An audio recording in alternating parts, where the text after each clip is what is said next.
Well, ladies and gentlemen, welcome to TDC. It's a pleasure to be here today. So this is one of the reasons I love Menti, because you can actually... It's your time. Show us that video. Memory is really important. Teaching is the best profession because we are resilient. Hopefully you can see how you can change this.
Hello, good morning and welcome to all you teachers today who are connected to the TDC 2021 organized by SBS Librería Internacional. This is our second and final day of the event, and just to remind you that the event today will be divided into two blocks. The morning block with 2 lectures, and that will last until noon. Then we reconnect at 3 in the afternoon, Peru time. We also remind you that you can write your questions in the chat and they will be answered by our speakers. We also remind you that to obtain the certificates of attendance, first of all, you must be registered, and all registered participants of the event will receive an email with a link at the end of the TDC so that they can register their information for the certificate. The certificate will be awarded to participants who attend 70% of the TDC conferences. That is to say, at least 5 conferences. If you have not yet registered, please do it now. So we welcome all of you who are joining our broadcast, and we will start the morning with a video from our organizers, SBS Librería Internacional. So let's go, team. En SBS, Librería Internacional, estamos comprometidos con la educación y la difusión de la cultura a través de materiales físicos y digitales. Somos una de las cadenas más grandes de Sudamérica, orientada a producir y distribuir libros de idiomas, académicos y de interés general, así como bibliografía clásica e imprescindible. Hemos consolidado nuestra presencia en Perú con librerías ubicadas estratégicamente en los departamentos de Lima, Cusco, Arequipa, Trujillo, Piura, Chiclayo, Iquitos y Huancayo. Además de una librería online, donde presentamos una gran variedad de títulos que podrás recibir desde la comodidad de tu hogar, gracias a nuestro servicio de delivery a nivel nacional. SBS, Librería Internacional. 25 años comprometidos con la calidad educativa y la difusión de la cultura en el Perú.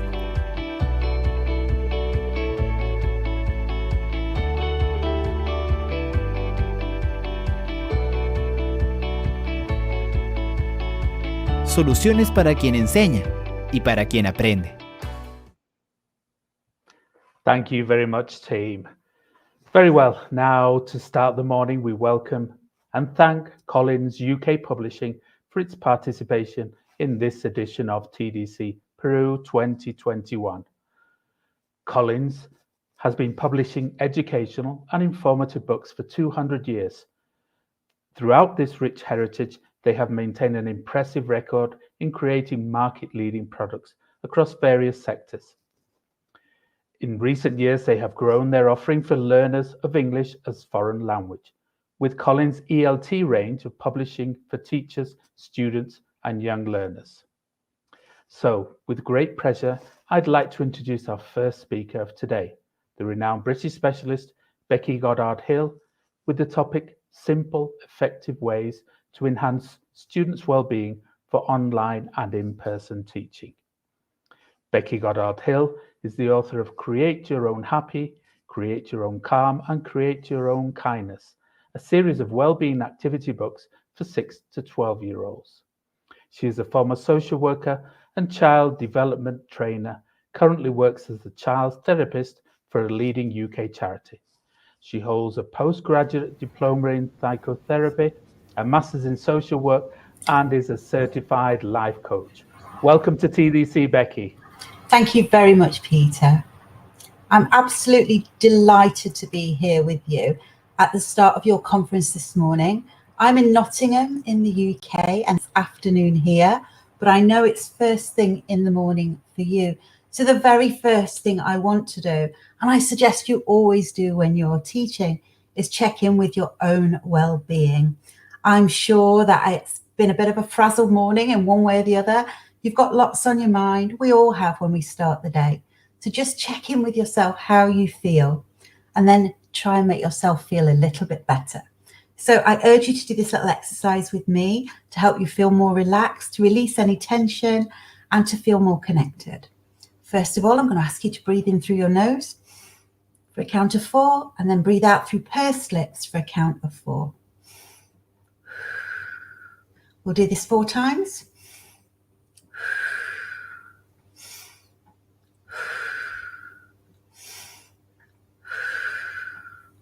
That took no time at all, did it? But hopefully it slowed your heartbeat down and you feel a little bit more relaxed. I'm going to ask you to roll your shoulders just 3 times.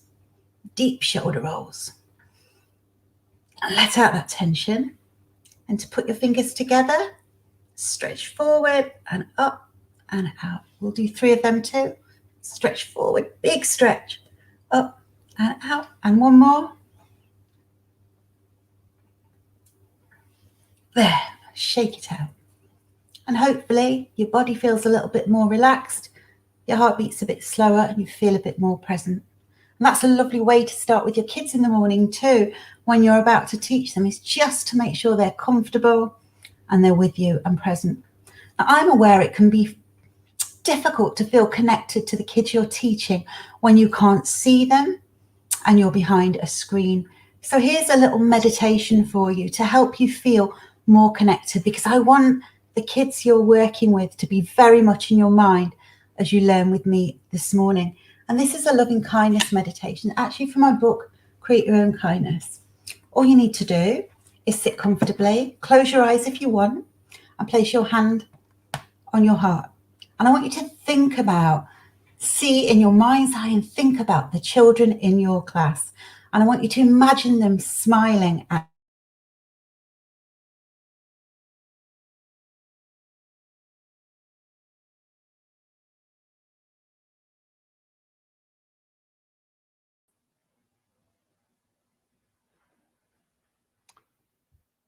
Hello, hello. I think we seem to have lost Becky. Well, we should be back any moment. So please sit still, and we'll be back with Becky as soon as possible. There's Becky again. you back in the room. Yes, I think we're back, Becky. That's good. Oh, sorry about that. It's a long way from Nottingham to Peru, isn't it? So we were just doing a little meditation there where you're imagining your class and you're saying to them, may you be happy, may you be well, may you feel peace. Really see their little faces smiling at you. Even if they're teenagers, imagine them smiling at you and wish them well. May you be happy, may you be well, may you feel peace. And hopefully you're feeling a bit more connected to them. And then do the same back to yourself and say to yourself, may I be happy, may I be well, may I feel peace. Because you matter too.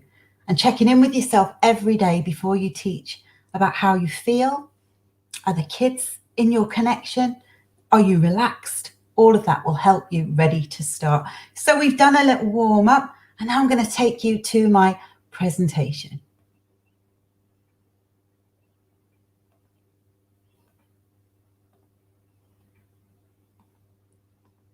I'm excited to be sharing this subject with you today. And I just want to check in with Peter that it's working. Can you see the presentation, Peter? Yes, yes, we can see it. Fantastic. Well, on we go then. Hopefully you're relaxed and you're focused, connected to the kids and open to learning. I know that sometimes when you do these conferences, you can feel you're given lots of information all at once.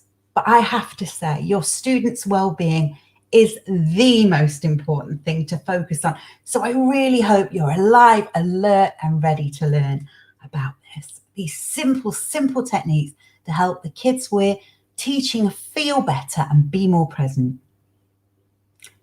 The impact of coronavirus on the well-being of the children we work with has been tremendous. It is absolutely something no one ever expected, and it has been life-changing.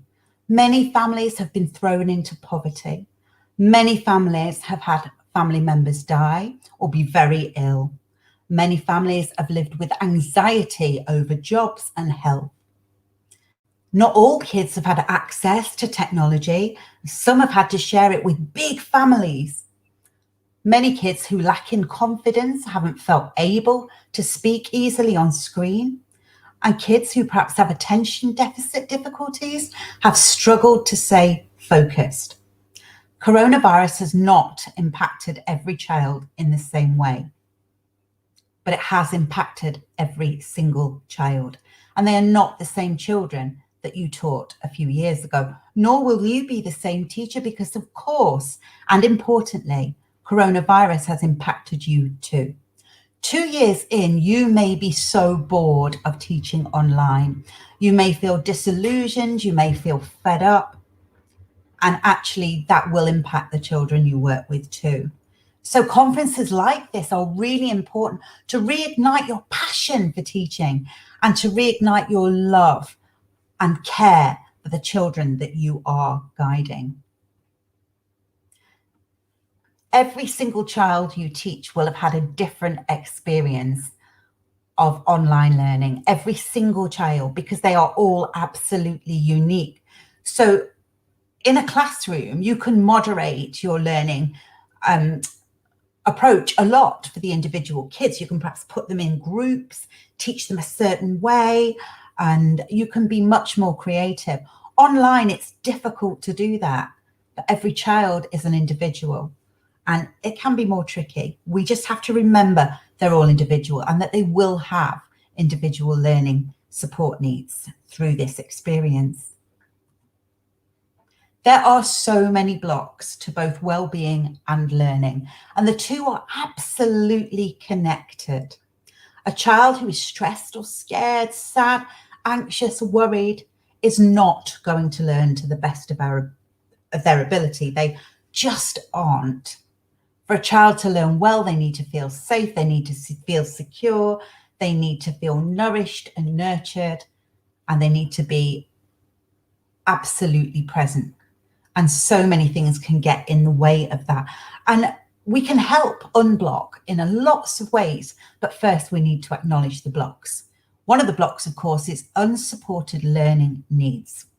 And if that child was in your classroom, you would perhaps have picked up that they're struggling to concentrate, that perhaps their dyslexia is stopping them understanding what you've written on the board. And you can see that in their face.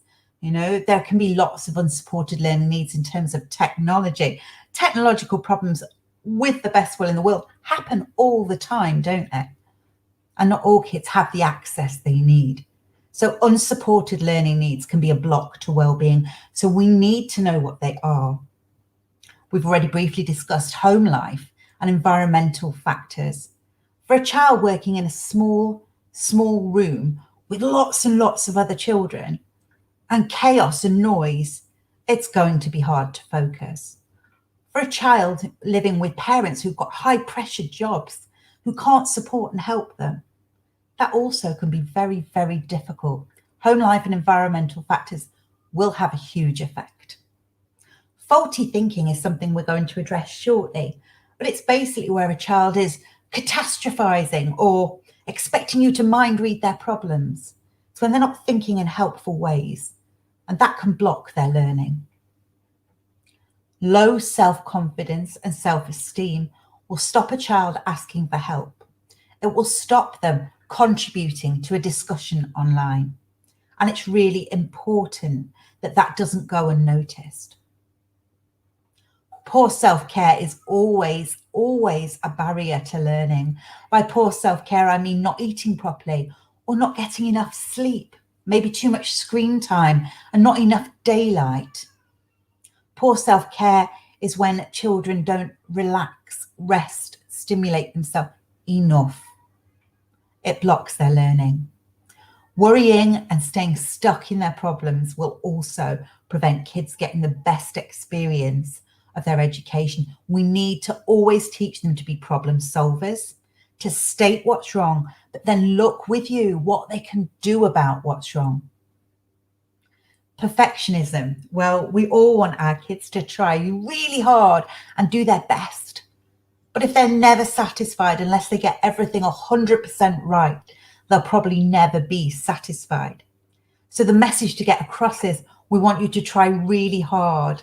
It's important. Do your best. But none of us are perfect.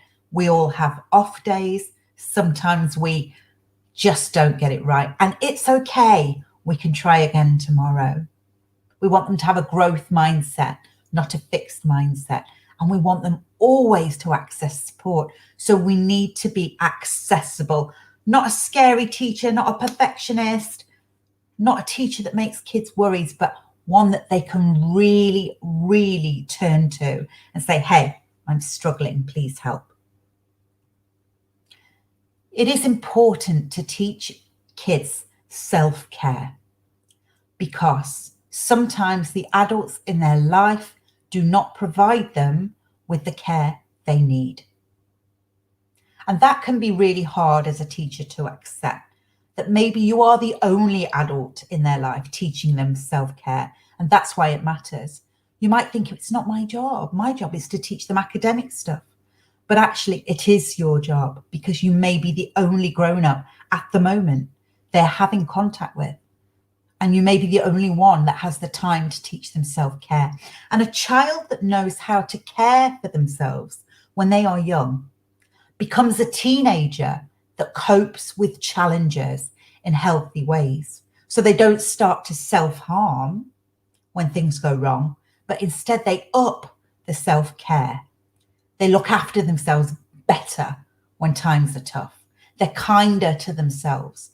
And that is vitally, vitally important to their emotional health and well-being. So let's get in there when they're young and teach them absolutely valuable self-care skills. There are lots of ways to teach self-care skills directly and overtly, openly, and be really specific and proud about it. I sometimes wonder when I do the warm-up exercises I've just done with you, that perhaps people think, oh, this is so woolly, this isn't important. But time and time again, research has told us it is important, that emotional intelligence is more important than academic intelligence. It's what makes us secure, confident, robust, and resilient. So yes, really is key to teach this. And you can teach it through starters, how you begin your session, resets in the middle of your session, through activities, experiments, and homework. You have so many opportunities to teach this. It's amazing. Some of the starters and resets you could do include breathing. I've just shown you a lovely little breathing exercise, but for kids, you could make it more fun. You could say to them, imagine there's a feather on your desk. Breathe in, and then try and blow that feather across your desk. Get them to do that 3 times at the start of a session. It'll help those long breaths will help their heartbeat slow down.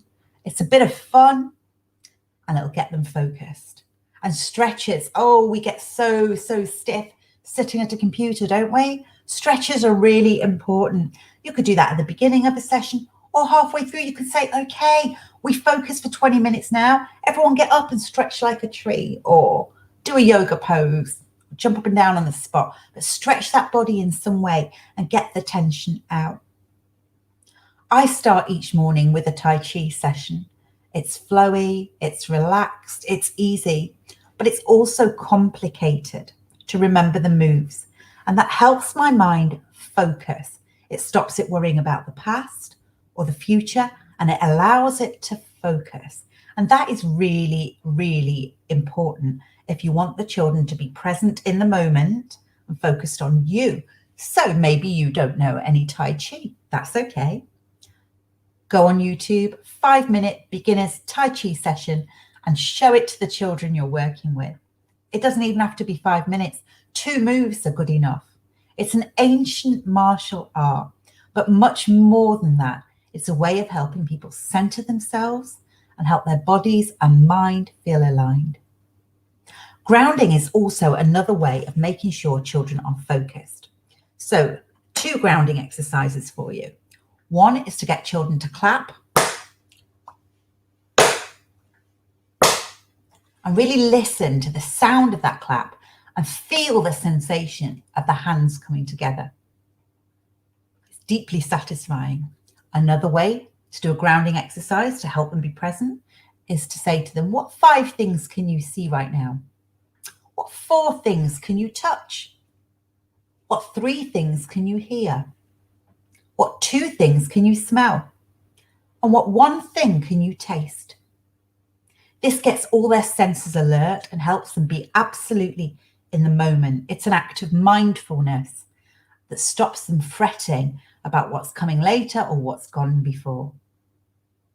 Positive affirmations are also a brilliant way to start a session. They take mere moments. You could have a different positive affirmation each session. Today's, I would like you to have the positive affirmation, I am open to learning something new. And by children saying that to themselves, they are setting an intention. I am open to learning something new. Next week, it could be, I am open to trying hard things, or I am a hard worker. I try hard. I am super smart. Positive affirmations help you feel more confident. Music is a lovely, lovely way to start a session. A bit of lively disco music gets the kids all energized and hyped up, ready to go. A bit of calming music halfway through a class can change the tone and indicate you're moving to something more serious, more focused. Visualizations, as we did at the start when we sent a loving kindness meditation, are just the most beautiful way of moving a child's mood. Why not have them visualize all being together in the playground and remembering their connection to each other? It's a beautiful thing, the mind. And if we can get children to use it, to take them to good places instead of negative places, we really are giving them a great gift. So starters and resets, really super quick ways to change the mood in your class and enhance well-being. In terms of activities, you can bring emotional well-being in a variety of ways. Depending on the age of the children you work with, whether they be very young or older teenagers, you can adapt these activities. But instead of getting them to write up a story about travel, maybe get them to write up a story about when they were kind. Perhaps as a group, look at the attributes of a good friend and then have the young people consider if they behave this way to their friends. Are they checking in with them during lockdown? Are they being kind and considerate and empathic? Perhaps they could make a Be Kind poster for the classroom that you could all see, or if they're still at home, maybe one for their window. Perhaps they could create a list of random acts of kindnesses that could be performed at school or at home. That would be fun, wouldn't it? Give them something practical to do, keep them focused and keep the energy in their home really positive. You could, when you're reading a book, encourage them to look at different characters' perspectives. So not just what does our hero think, but what's going on for the villain? What's their perspective? This helps them develop empathy. And empathy at this time is vitally important. Encouraging nurturing activities, such as growing seeds or perhaps getting them to read the book that you're studying to a younger child, or just read to a younger child, encourages them to do good and to be kind. And that will give them a really deep sense of well-being, because kindness is not just received by the person it's given to, it's also felt deeply by the giver. And when children realize this, they'll realize that being kind is a very, very fast route to feeling good. And then focus on linking healthy bodies to healthy minds. You might do this through science or through dance. And all these things are really important. They're all about enhancing well-being while still focusing on art, on writing, on music, and on science. So the learning is there, but it's underlined with a deep concern for their emotional health.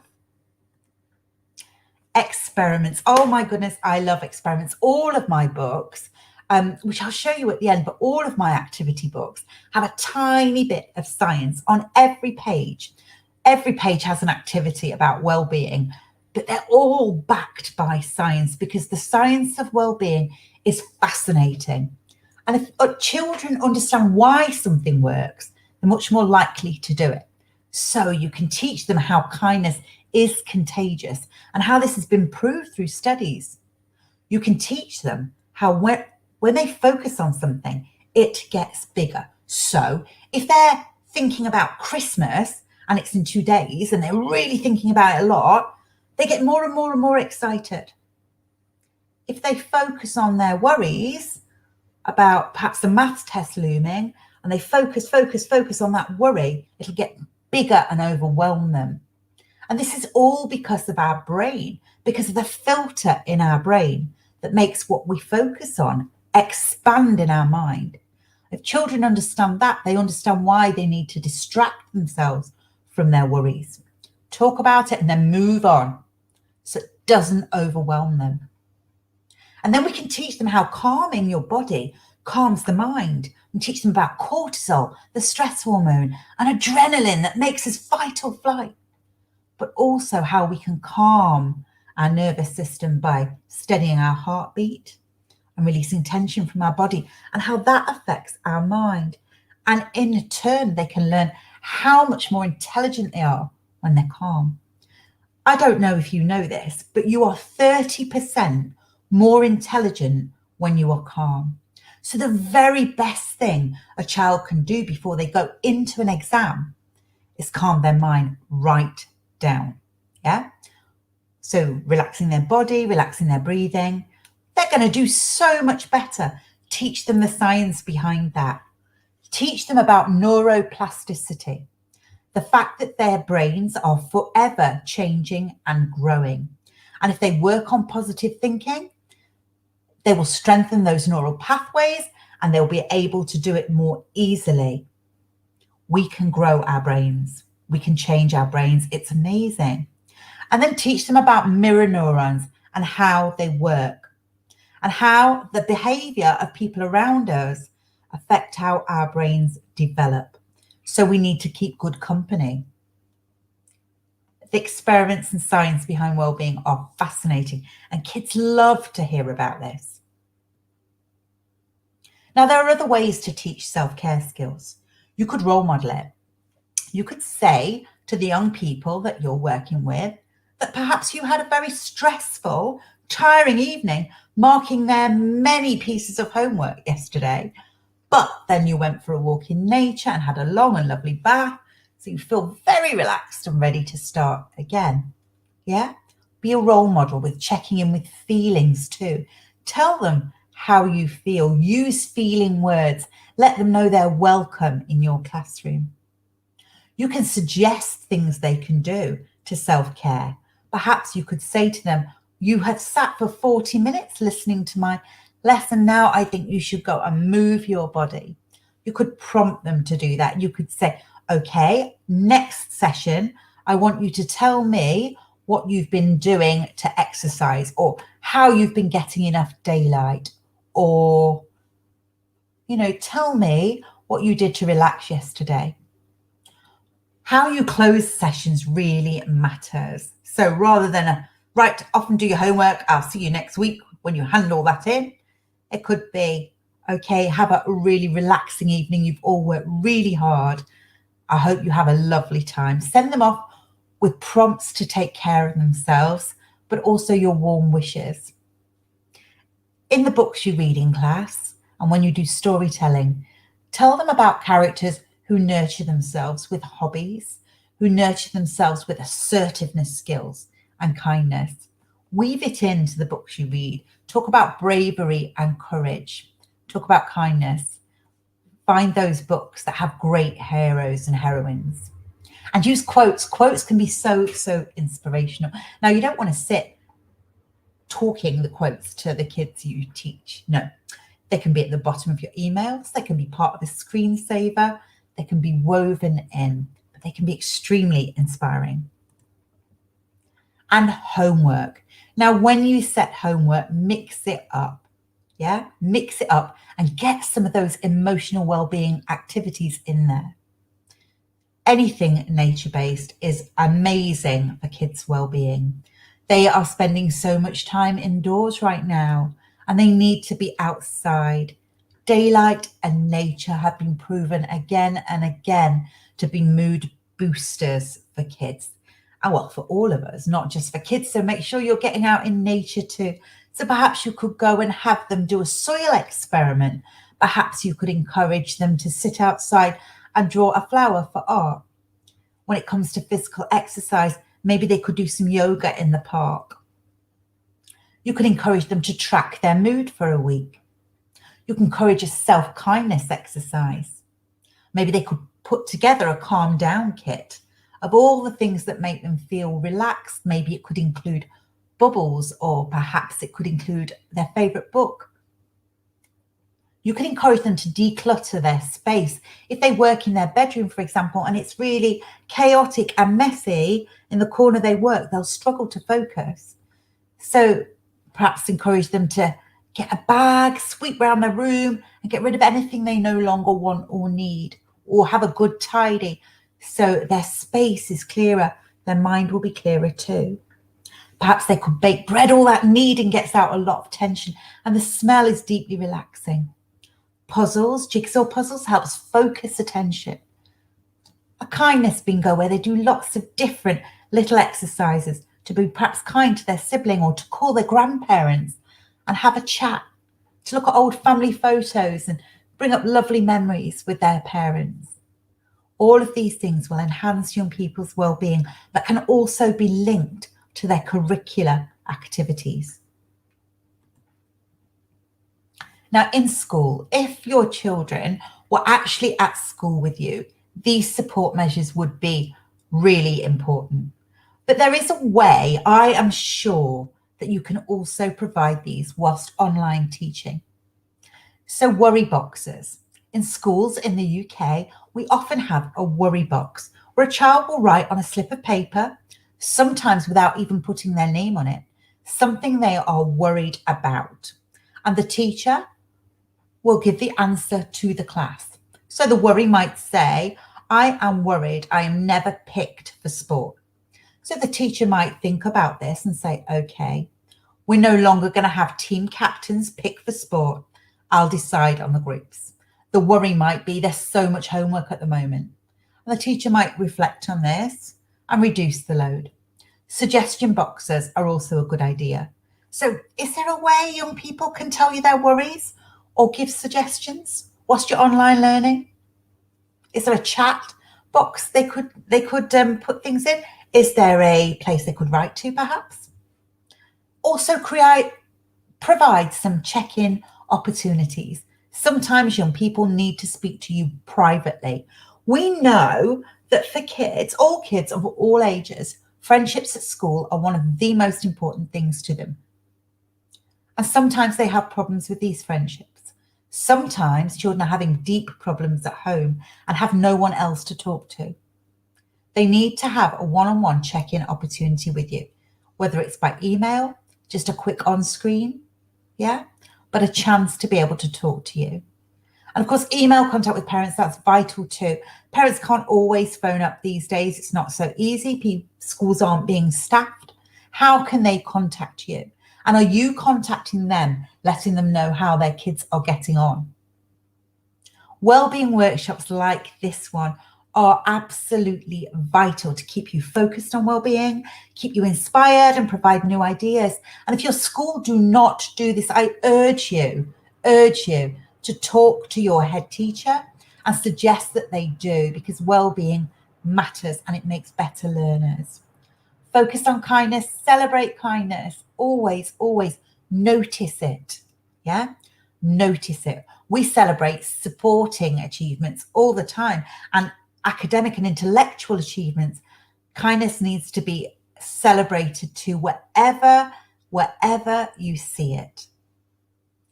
Wellbeing teaching is really vital. Parents need a clear point of contact with you. They need to be able to contact you, and it needs to be straightforward and simple. If we don't know what is going on for the children we are teaching, we can miss the opportunity to teach them well, and they can get lost, particularly at the moment. Also, many children, when they've come to your lesson and you've said, this is what the homework is, and this is what's being taught today, have questions they daren't ask on screen, or I don't know, perhaps they've gone to the toilet or their sister has bothered them just whilst you were talking. Home life can be chaotic. There needs to be a clear opportunity for a child to ask questions during the session and after the lesson. So they need to be able to contact you or their peers to ask about that. I suggest, rather than you having to reply to parents and to children again and again with the same answers, that you make a sheet of frequently asked questions with what to do if scenarios detailed on, what to do if your child is finding it hard to work online, what to do if your child struggles to sit still, what to do if they can't remember what the homework set was. Signpost parents and young people to the right place and send them this a few times, because oh my goodness, everyone has got so much on.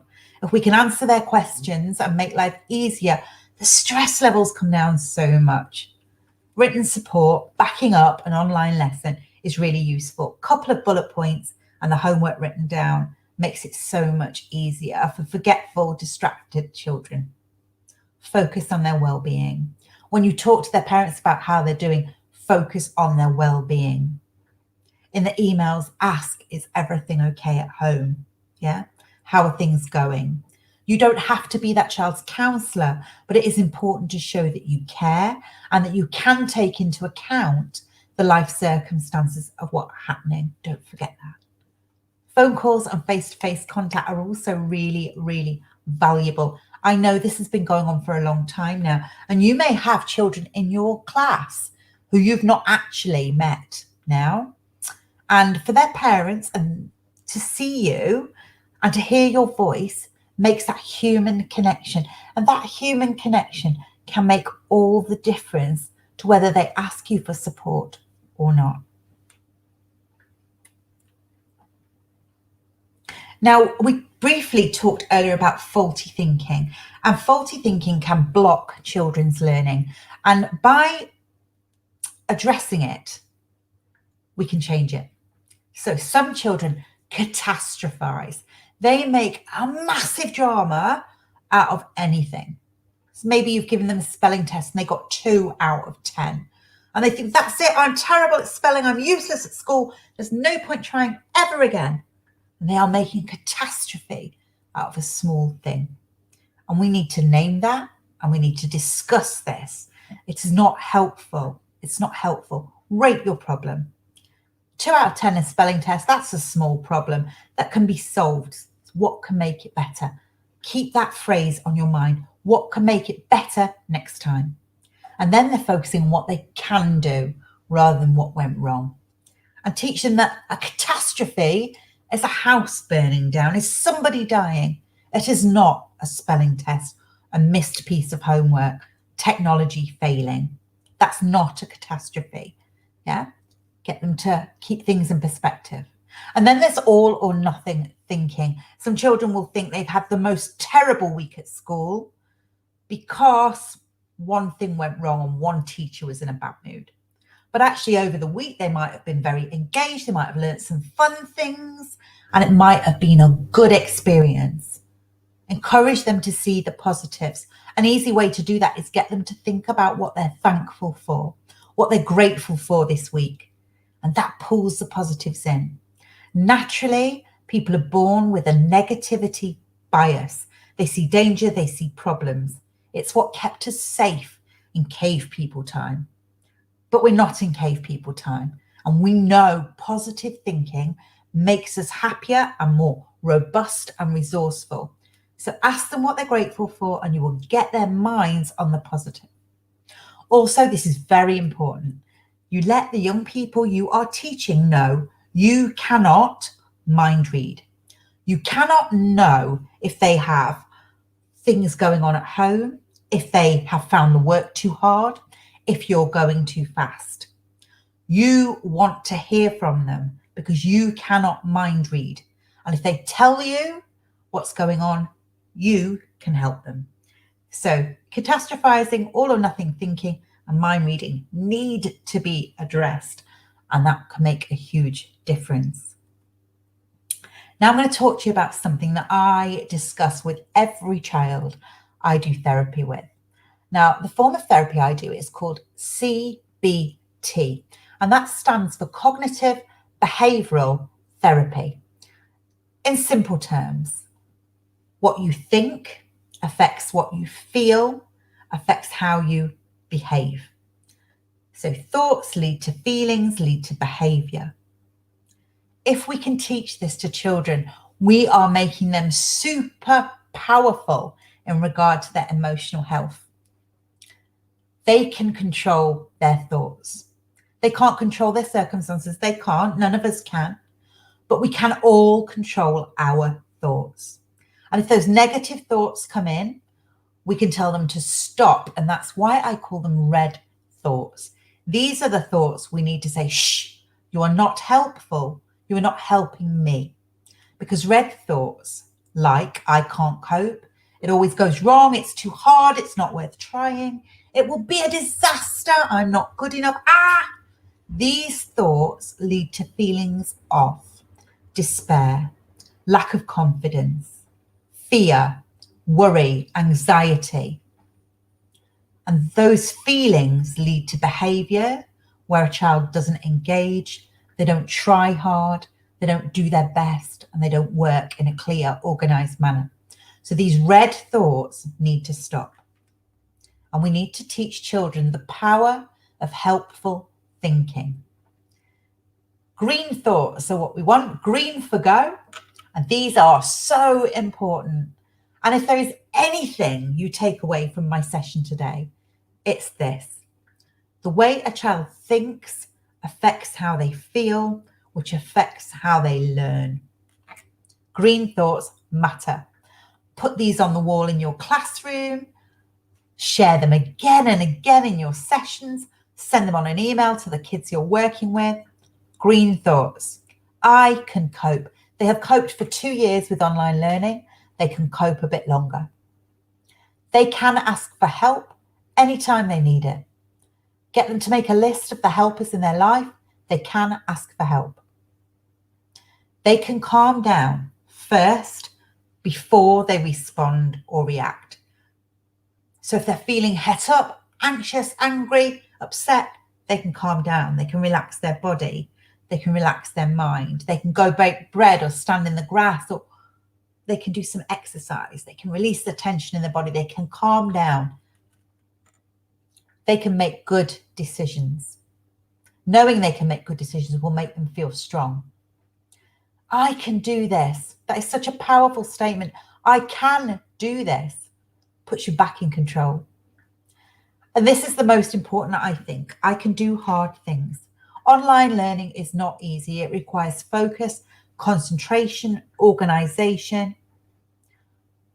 But kids can do hard things. We all can. And if we think that, if we can think, okay, it's hard, but I can do it, we feel back in control, powerful, confident, sure of ourselves. And feeling all those things helps us try our very, very best. So please encourage your kids to have green thoughts and tell those red thoughts to shush and go away, and practice them again and again till they become habits. I can try my best is what we want our kids to think, feel, and do. There are so many things we can do to support children's well-being, to help them become robust and resilient. We need to shine a bright light on emotional health and make it a key part of everything we teach, every lesson, every interaction.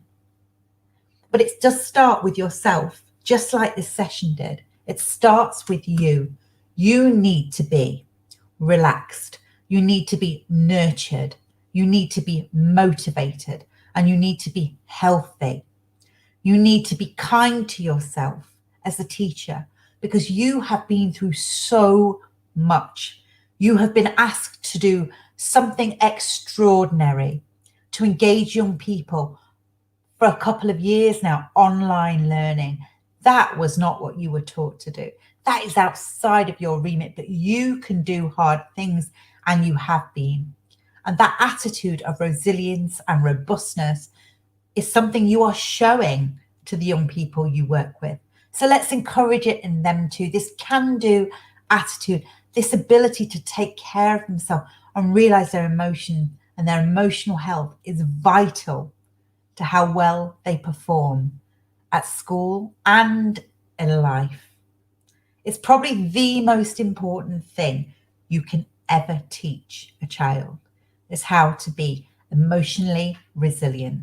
And I'm sure that you're going to be able to do that even more so now you've given it some focus. Because as I said at the beginning, what we focus on, well, it expands, it gets bigger. So just by giving this session with me your attention, you're now going to be able to go today or Monday into school and make it bigger in the lives of the young people we work with.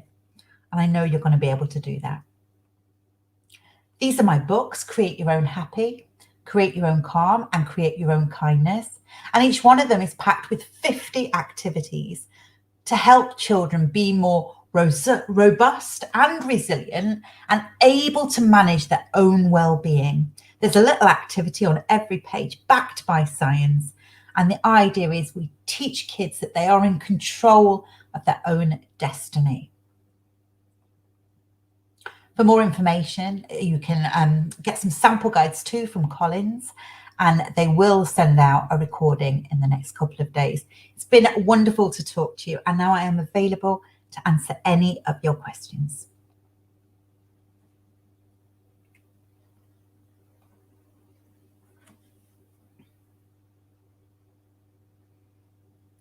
So the first question I've got here is from Sonia. How about high school? How can we improve our teaching with teenagers?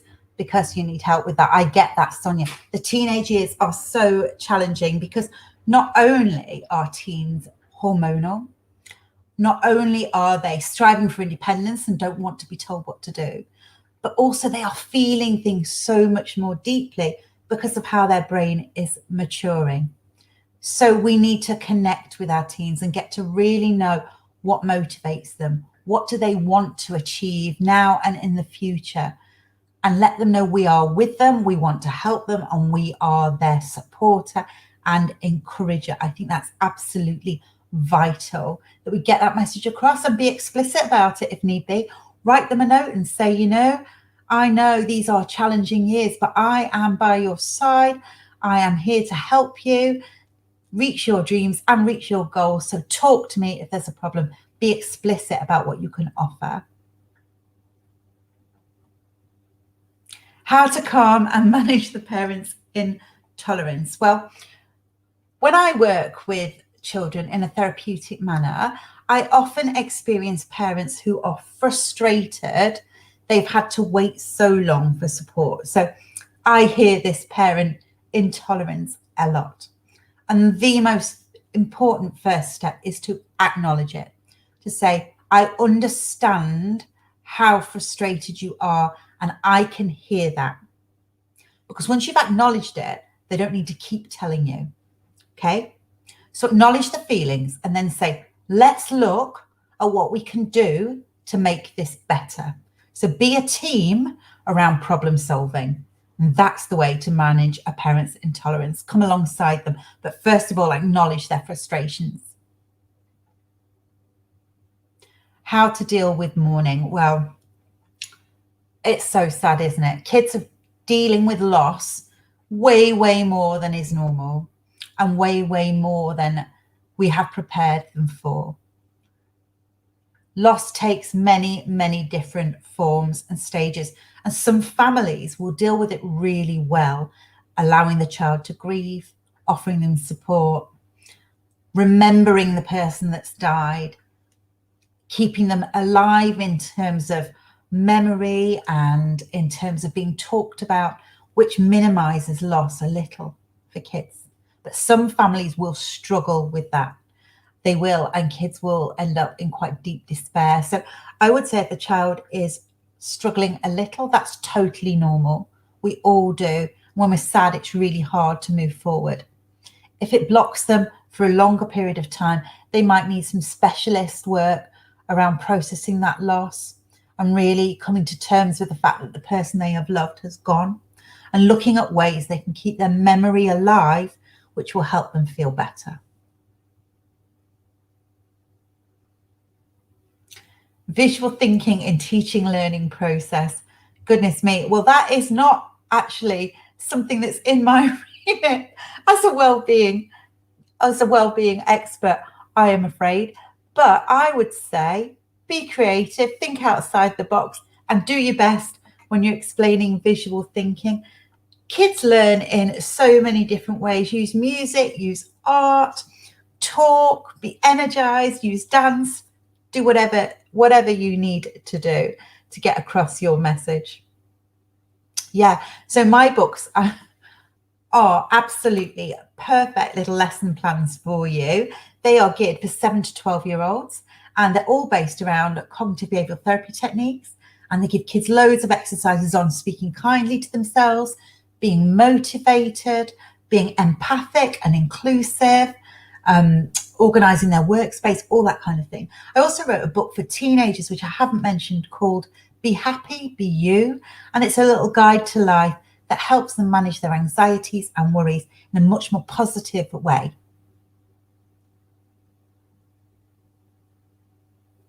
I'd say both. I think people learn in lots of different ways. A visual thinker, just going back to another question, might really appreciate emotions and stickers and those kind of prompts. And some people prefer to hear it. Personally, I love to hear verbal feedback, and I really like that connection and the use of words. But I know other people much prefer very simple visual messages. And of course, depending on the learning ability of the people that you work with, you can make these complex or more simple, but I would say mix it up. And then you're meeting everyone's learning needs. With students who tend to get frustrated fast, you really want to teach them a few little techniques. First of all, though, I would tell them that when they are calmer, they will make better decisions, 30% more intelligent. So if they're getting frustrated, do a little calm down technique. One I really like is called PMR. It's progressive muscle relaxation. You clench your fists, let it go fast. Clench your fists, let it go fast. Do the same with your shoulders and let it go. Clench your shoulders, let it go. Do it with your toes, knees, all parts of your body. It gets that tense feeling out, and then they can calm down. Do a little breathing, alone, take a moment. They will just feel back in the room, a bit more in control, and then get them to explain how they feel, if they can. They might even just want to write it down to themselves, but name that feeling. Name it to tame it when it comes to emotions. If they say to themselves, oh, I'm so frustrated, I don't understand that maths, do a quick breathing, do a quick PMR.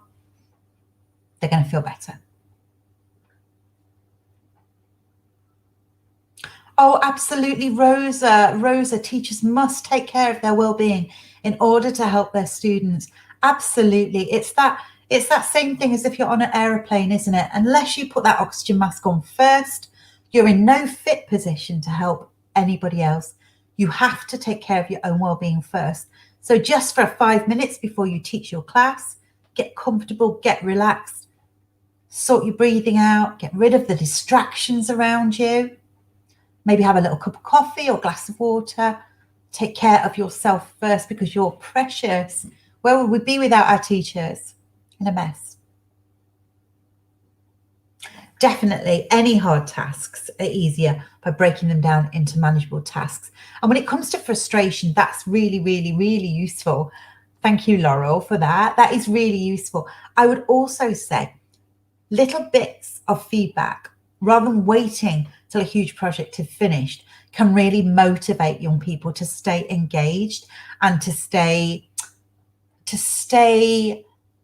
positive about what they're doing. So little bits, smaller goals, little bits of positive feedback gives them that little dopamine hit in their brain and makes them want to continue.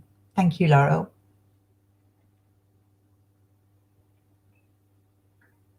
Young adult learners hardly ever want to talk about their feelings. And you know, that's absolutely fine, but you can role model talking about yours, and you can role model discussing how, when you name your feelings, it helps your brain calm down and feel better. And you can do a daily check-in, say, how do you feel today? You know, and if they say, okay, say, okay, doesn't tell me much. Do you want to use a different word? They may not want to. If not, they may prefer to write about how they felt about this pandemic. They may want to do a piece of art that shows how they felt about this pandemic. If the words don't come, there's often another way in which people can communicate. Maybe they want to dance it out.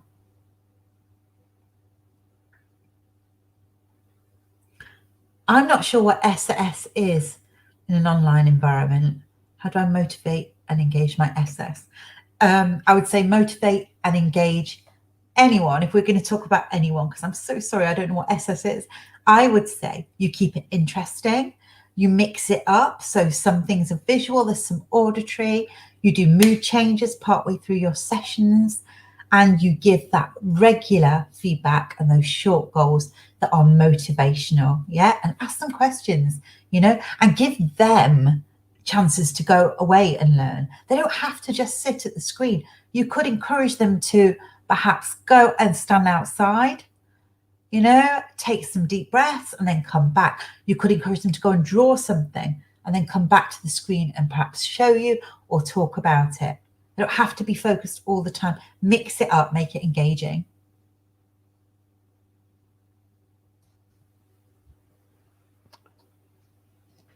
Thank you.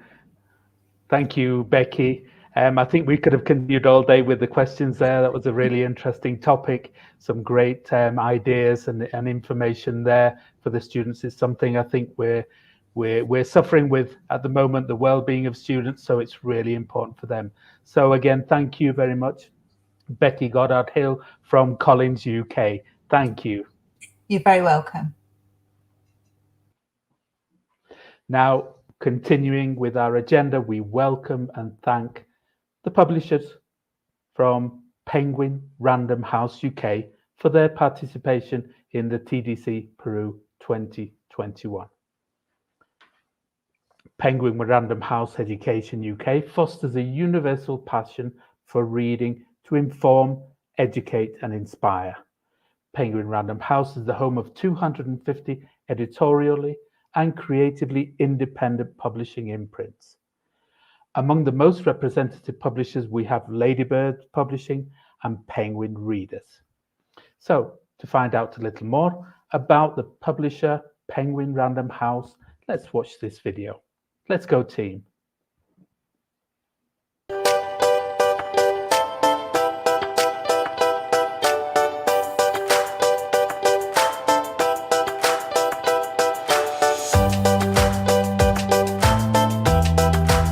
Hello, I'm Jackie Bluesy and I'm an education publisher at Penguin Random House. We're very excited to give you a brief introduction to the Penguin Readers, our new graded reading scheme for teenagers and young adults learning English as a second language or as a foreign language. The series is suitable for students aged 12 and above and features timeless classics, contemporary fiction and thought-provoking non-fiction. It introduces the very best authors such as Jojo Moyes, John le Carré, James Patterson and Roald Dahl to language learners all around the world. With 8 levels, including a starter level, the series has been mapped to the Common European Framework of Reference for Languages. The readers have also all been Lexile measured. A selection of graphic novel style readers at starter level and level 1 appeal to a younger audience and make the text even more accessible to younger language learners. At the end of every reader, there is an activity section which allows students to develop their comprehension and language learning skills. The Penguin Readers website hosts the audio for the entire series. You can search for books by topic and reading level. There is an array of free resources, including tests, lesson plans, worksheets, and a full answer key. Penguin Readers, our most compelling books, carefully graded and adapted for teenagers and young adults learning English as a foreign language.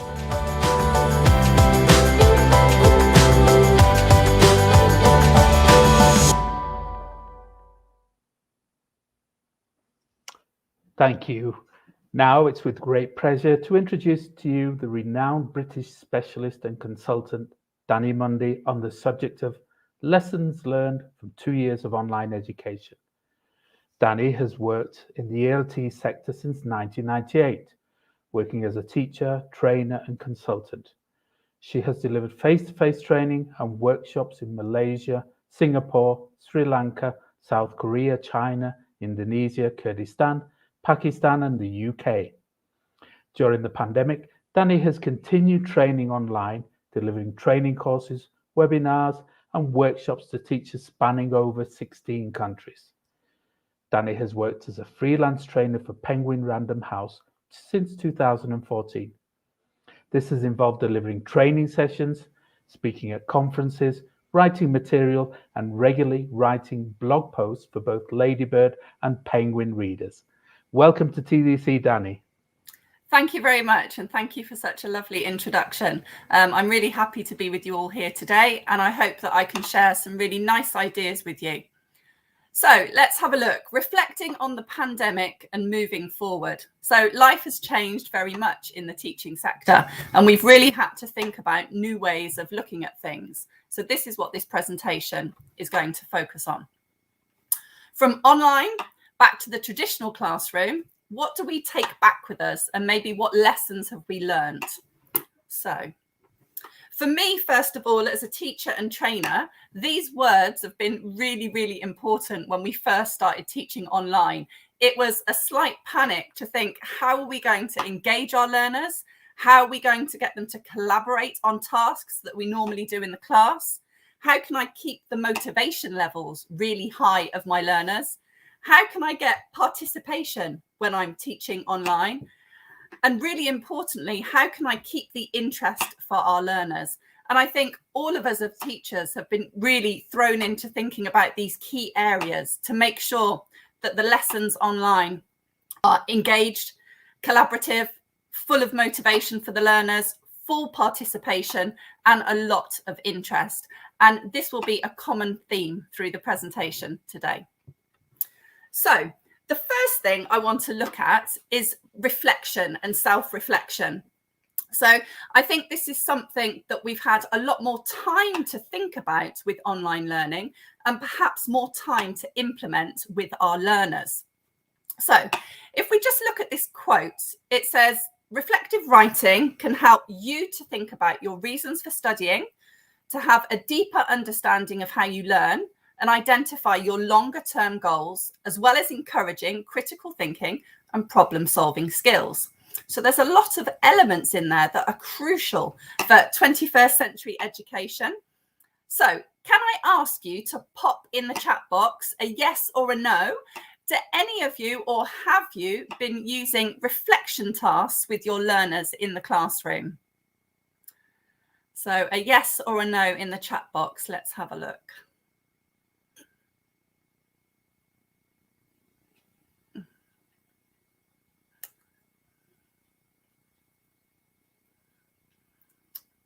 Brilliant. I can see them coming through now. There's a slight delay. Fantastic. Yes, no. So we've got a mix. Okay. So we're going to look at some really effective ways of how I've been using reflection in my training and in my teaching, and I hope you find them really useful. We've got quite a combination here. Yes, no. Okay, brilliant. Thank you very much. So reflective writing, what does it require us to do? So for learners, they need to question what they have learned. Okay, so this can be really important. I often say it's the power of the pause. Sometimes just stopping and giving them time to reflect can really get them to think about, well, what have they learned? And this can be really quite effective. We can ask our learners to consider the reasons for what happened and maybe present evidence to support their reasoning. And something really important in the classroom is to refer to examples drawn from personal experience.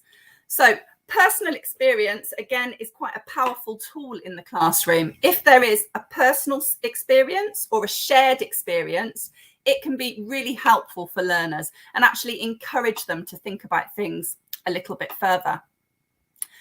With reflective writing, we could also ask our learners to suggest alternative solutions when and where relevant, and get them to show us understanding by exploring and explaining rather than just describing. And this is really important, this idea of exploring and explaining, because we're getting our learners to question things. We're getting them to maybe problem solve. And actually, these are key 21st century skills that we want our learners to be doing. So exit slips are one thing that I've been using as a regular routine habit in the classroom. So again, in the chat box, can I ask you, does anybody use exit slips? Have you heard of exit slips before? If you can just pop a yes or a no in the chat box, that would be great.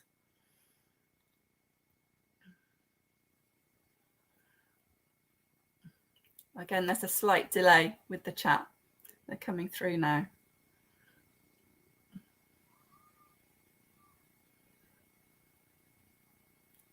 No.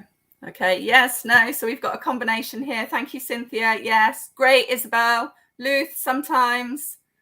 Not always, but you've wanted to. So that's a really good point, Alexandra. Okay, maybe now is the time to take the bull by the horns and use some exit slips. And the benefit is they've worked very, very well in the online classroom, but they are just as effective in the traditional classroom. So what is an exit slip? This is something you can use at the end of the session with a group of learners to really encourage them to reflect on the lesson, on the content, on the language, what they've been learning. So as a teacher, you can give STEM sentences, so half a sentence to learners, so they have something to think about and then they can complete the sentence. So some examples here. My speaking skills have improved as a result of completing the task, although, and then they can finish. And the beauty with exit slips is you can make these stems very simple or more difficult depending on the level of your learners. So you can use them with many different levels. The second example here, I found this task really difficult as it was something completely new for me. Luckily, and it gives them time to explore and think and continue the exit slip. And then the last example we've got here, having completed the activity, I now understand that. So this is really useful for us as teachers because we can see what they've learned, maybe what gaps need to be filled in. And it's a really useful peer exercise. So once they've written their exit slips, they can share them with other learners and maybe see what they've taken from the lesson. So exit slips can be really, really, really useful. You don't need to give STEM sentences like I have here with these examples. You can just give slips of paper and say, okay, think about maybe 3 things that you've really enjoyed in the lesson, or 3 things that have really grabbed your attention. So there's many different ways that you can do it, but it's really useful for us as teachers to see what they've understood. So with reflective writing, we can kind of break it down into kind of these 3 areas. So the first one here is we've got description. So what happened? And maybe identify your own feelings about it. So they're really exploring how it's personal to them, which again can be quite powerful. Then we've got analysis. So looking at providing more in-depth explanations and giving reasons. And then we have the outcome. So what have you learned and what would you have done differently? So there's 3 examples there, but again, depending on the level of your learners and their ability, you could just focus on the outcome and maybe not the description and the analysis. For higher level learners, you could use all 3. So we're going to have a bit of an activity here. Let's see how we get on. So this is one of the Penguin readers and it's one of my favorites. And this is one of the BBC titles and it's Dynasty's Penguins. Okay. And just as a bit of a sidetrack here, every one of the Penguin readers' books at the beginning of the book will have a page that you can see in front of you with new words that the learners can look at that maybe you can pre-teach before they start reading. So you've seen the picture of the book here now, Dynasty, Penguins. So this is how you can make exit slips a bit more engaging, a bit more motivating. So this is something I really like to do and learners have really enjoyed it and you can use it again and again and again. So this time with the exit slips, I'm not going to give STEM sentences. I'm going to give learners in the traditional classroom post-it notes with hashtags on them. And in the traditional classroom, you can use the chat box. Okay. So here, what we're doing is going back to this book here. So Dynasties, Penguins. And I'm getting the learners to hashtag all of the key words, the key concepts, the key topics that they've actually learnt and remembered from the book. And this can be really, really useful. So you can see we have some examples here. I've got hashtag harsh climate conditions, hashtag penguins, hashtag minus 40 degrees, hashtag penguin colonies, and hashtag life in the Antarctic. So I'm going to go back to this screen here so you can see the front cover of the book because you probably haven't read the book. So just thinking about how we would do this in the classroom, can you please in the chat box hashtag as many key words that you think you would probably have read whilst reading this book? So let's see how many we can put into the chat box. So just hashtag and then any of the key words you think would come up in the book.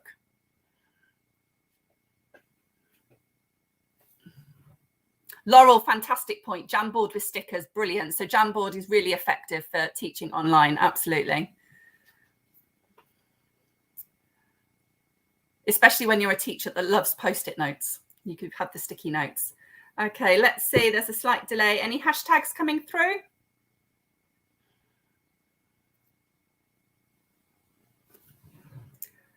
Okay, single parent. Okay. Any other hashtags? Penguin readers, absolutely. They need to know the book. Lovely, Lucia. Amazing animals. Absolutely fantastic. Life on ice. I love that. That's brilliant. Really, really nice on there. Okay, super. So we can see this idea. And I think if we go back to this screen here, it's quite an inclusive activity for our learners because we're not asking for something really specific. We're asking them almost for their opinion. What did you remember from the book? What was important to you? And the beauty of doing this is different learners will come up with different words that they've remembered. Something for them might be important from the book, but not for somebody else. So we should have then lots of hashtags of different words that they've picked up from the book. Ice friends, brilliant. Hashtag environment. Featherless birds, lovely, Emily. That's a great one. Hashtag nature love. So you can see it generates a lot of language. It's quite engaging. It's quite fun. You could say to learners, okay, can you give me 3 hashtags? Or can you give me 5 or 6? It depends on the level of the learners. Now, in a traditional classroom, you could have a specific hashtag wall. So this is something I like to do. And they can come up and put their post-it notes up and then maybe take somebody else's and discuss it with a partner. So they're practicing key language from the book. And this can be really useful if you're going to do some project-based learning, if they have to do some writing as consolidation, because it's consolidating their ideas, it's generating a lot of language, and it's done in quite a fun and motivating way. And then as the teacher, this is your chance to elicit a little bit further. So you can all see my hashtag wall here. So let's pick out, for example, harsh climate conditions. So one of my learners might have used this as their hashtag. Brilliant. But as the teacher, I need to think, okay, will all of the learners understand the word harsh? Will they have remembered that? So this is the perfect opportunity to explore language a little bit further and elicit from that learner. Okay, great hashtag, fantastic example. Can you explain harsh climate conditions? Can you think of a synonym for harsh? Or can perhaps you think of an antonym for harsh? And again, we're generating a lot of language, but we're also going through this language recycle pattern because with words, we see them, the learners hear them, and then they use them. And there's a lot of opportunity here for learners to hear a lot of words. So this is really, really nice to do. And sometimes what's really good about it is you could maybe take off some of the post-it notes on your hashtag wall and replace them with new ones at the end of another lesson and keep mixing them up, because we know it's not always easy to remember a lot of new words. So you can use it as maybe a study skill to get learners to remember things. Take off 5 a week from one topic, put another 5 on and keep taking them off and mixing them up. And you could use it and integrate it into your class, maybe for the last 5 minutes, as a way to recycle and consolidate vocabulary. And exactly as you said in the chat box, if you're still teaching online, there's Jamboard with the sticky notes, and you can use that just as effectively. But if you want to keep it really simple, you can do exactly as we've done just now with all your fantastic ideas in the chat box. I can still see them coming in. Aquatic flightless birds, fantastic, Alethea. Really, really useful. You can just do it in the chat box. So with reflection, you can make it much more difficult by getting them to write something that we looked at first with the sentence stems, or you could do something like the hashtag wall, which is quite engaging and quite fun, and something definitely we can take back into the traditional classroom. Okay.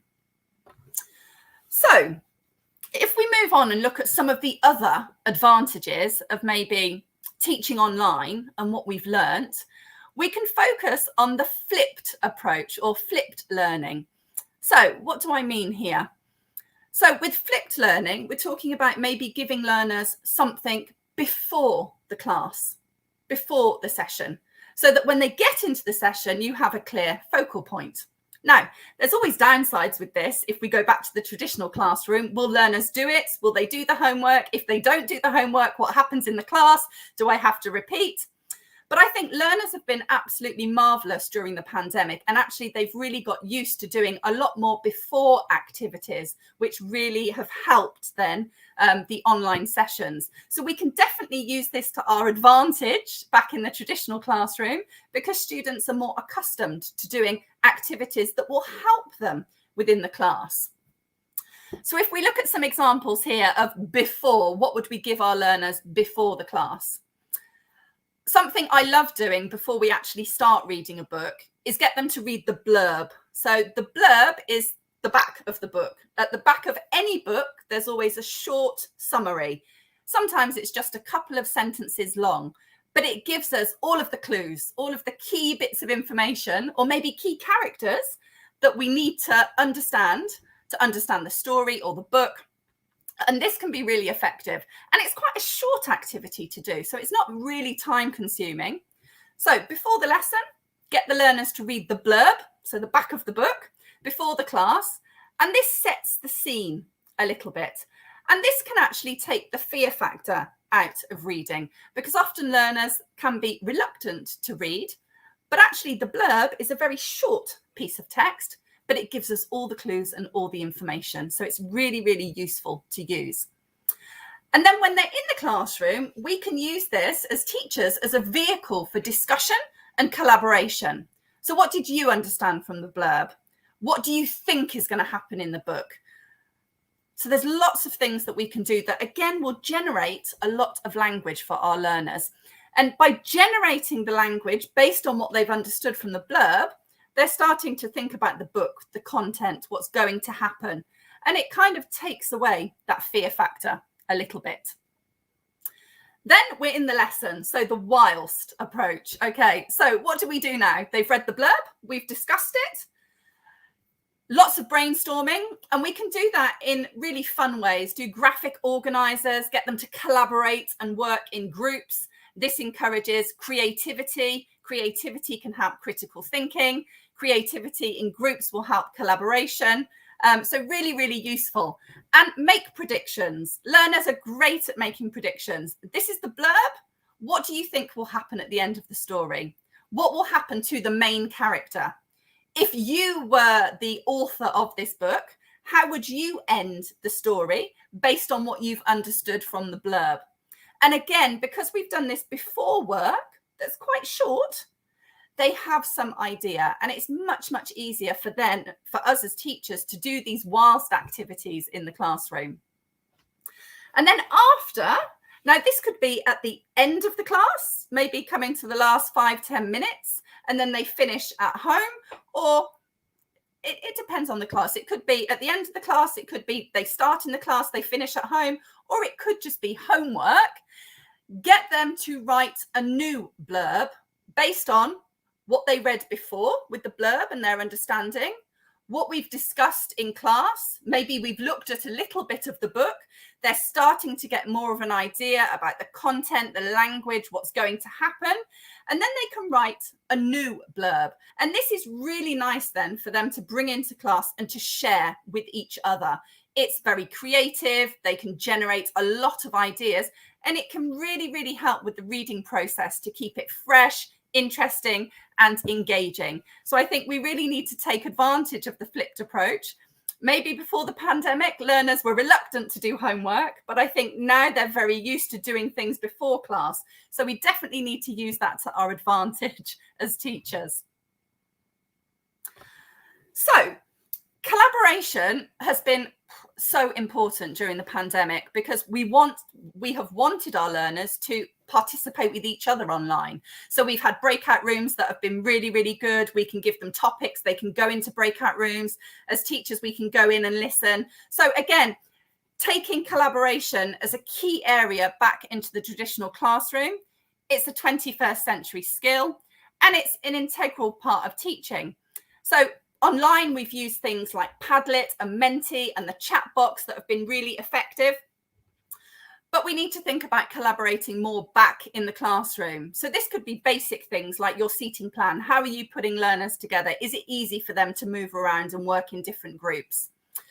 And pre-class tasks, similarly to what we looked at with before, can really help with engagement with reading and to promote more discussions. So I've chosen a new Penguin reader here, and I think it's really, really interesting for young teens, quite engaging, and something I think they would really enjoy. So you can see here, it says how to solve big problems and test new ideas in just 5 days. And that could be our pre-class task.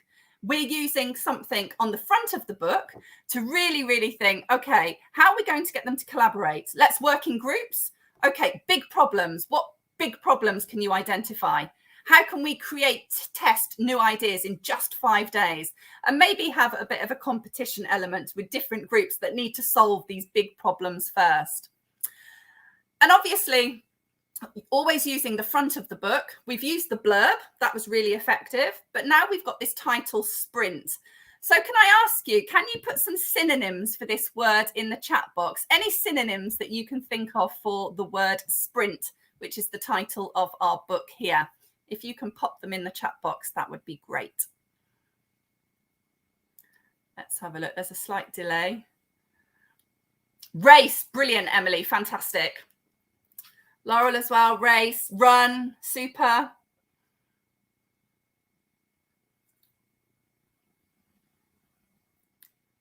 Running. Brilliant. Charge. Okay, fantastic. That's a nice one. Super. Competition. Rush. Brilliant. Lots of amazing ideas here in the chat box. So again, we can use just something very simple to collaborate. Okay, sprints, work in pairs, work in groups, or even get them to stand up in the traditional classroom, because sometimes sitting down all the time can be a bit monotonous, and we like to create energy in the classroom. So get them to stand up, put them in a circle standing up, 3 together, 4 together, 5 together, depending on your numbers, as quickly as you can. How many synonyms can you think of sprint? Put them on a post-it note, stick them on the board. And then you can go further by looking at the words that are coming up. So again, we've got rush in here, run, elicit further, get them to put it into a context, and then move on to what it says on the front of the book. How to solve big problems and test new ideas in just 5 days. What ideas can the learners come up with collaboratively before any reading actually takes place? And then this can be really effective to help get them interested. Well, how are our ideas going to be different to the ideas in the book? And we're kind of creating that want for reading. They want to read the book to see what the ideas are actually going to be. So that's quite a nice activity to do. Always look on the front of the book and the back of the book and think, okay, well, what language on here can I use that I can use in these very simple collaborative tasks with learners? So, and if we just look a bit further, so this is the book again, Sprint. There's always a note about the book in all of the Penguin readers. And this is great for learners and for teachers because it gives us some information, background. Sometimes it tells us about the author as well. So we're still looking here at maybe this flipped approach. What can we do before, whilst and after? Or you could look at it just as reading. What do you do before reading takes place? What do you do whilst reading takes place? And what do you do after? So before here, we've got read the note about the book that you can see in front of you on the screen and get the learners to do some further research. And perhaps they could put it onto a Padlet board, Jamboard, WhatsApp. They could put it on Post-it notes and put it on the board. They could come up with poster presentations based on their further research and present it. So there's lots of different things that we can do. Whilst use the research that they've done as a reflective tool. So get them to review all of the information. And sometimes reviewing things means they go through like it's a checklist. And this can encourage quite a lot of critical thinking as well. And I think here it's good to get them to do it collaboratively as well. And of course, as always, we're making predictions about what's going to happen in this book. And then after, what they could do is perhaps write the opening scene of the book. So based on their knowledge, based on the language, based on the research they've done, they collaborate, they put it all together. And then creatively, they're writing the opening scene of the book. So there's lots of different things that we can do to create that energy and motivation and get our learners to really want to open the book and start reading. So I think something else that has been really apparent during the pandemic is we have really wanted our learners all around the world to read and to keep reading. Now, we know research suggests that reading really helps learners lexically, with speaking and with all the other skills. You can generally, as a teacher, tell the good readers. So I've written some blogs, and with my own children as well, I've been asking them to read everywhere. If we go in the car, we take a book, or we put on an ebook, or there's audio books, or I've encouraged my daughter to sit outside and read. And we've maybe created some kind of picnic area where she can read and relax, reading in the car and so forth. So really trying to get learners with this idea that actually we can read everywhere. So really trying to promote this idea that reading doesn't have to be sat down at a desk. It can be absolutely anywhere. And I think during the pandemic, we've done a lot of audiobooks and ebooks, really, really useful for our auditory learners, and perhaps for learners that are a little bit reluctant to start reading. There's that fear factor sometimes. Also thinking about learners to choose a preferred genre. I think sometimes we're too quick to say, this is the book we're reading, you have to read it. We have to do that sometimes because of curriculum. We're bound by curriculum and syllabus. But I think at the same time, we should have a list of books and maybe get them to tick them off on a checklist. Which books do you want to read first? Or think about using polls. During the pandemic, we've used Mentimeter a lot. Well, I know I have, for polls in the classroom. Is it a yes or no answer? You want to see what learners think. You can do a poll in the classroom, just getting them to put their hands up, or use maybe an interactive whiteboard, getting them to tell you from a checklist of books that you've given which ones they want to read first. And I think this is really, really effective because it gives them a choice and a voice. And actually, that's going to encourage more reading and get them into good reading habits. So definitely choosing a preferred genre. And then the other thing is to encourage reading outside of a preferred genre. So if they only like to read storybooks, for example, then perhaps on the checklist of books choices that you give them, think about things like non-fiction. Really, really useful. And can be really useful if you have really reluctant readers that don't like storybooks at all, and it offers them an alternative to reading. So just in the chat box, from these different types of ways of reading here, we've got ebooks, audiobooks, reading outside, reading in the car. What is your favorite way to read? How do you prefer to read a book? So if you could just pop your answers into the chat box and we'll have a look. I'm sure there'll be lots of different ideas. Carmen, great point in the chat box there. If our students read a lot, it will be easy for them to write. Absolutely. If they read, generally, their skills in general will be much better. Listening, speaking, and writing. And then lexically, things like grammar and punctuation, because they're noticing unconsciously. Great points. Okay. Thank you. Choice and a voice. Yeah, it's a great saying. Okay, ebooks. Brilliant, Marco. Fantastic. Steffi, reading in the car. I hope you're not driving as well as reading. Okay. Ebooks.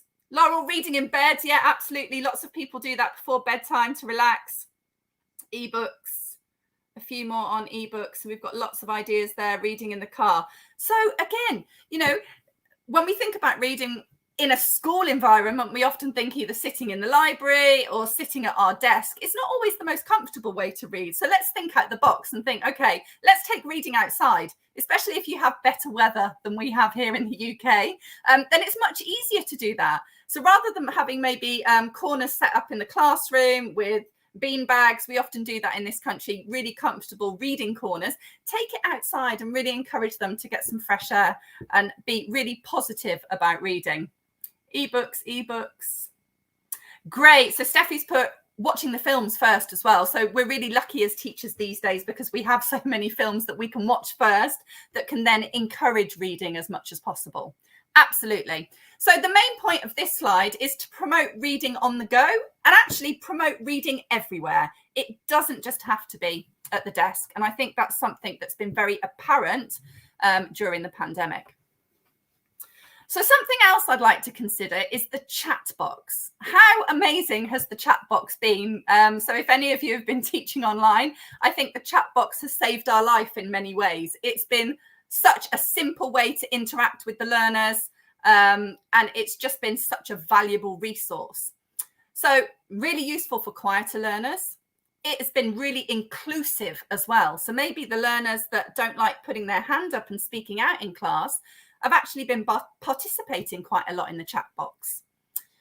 It's much quicker than doing individual nomination in the class.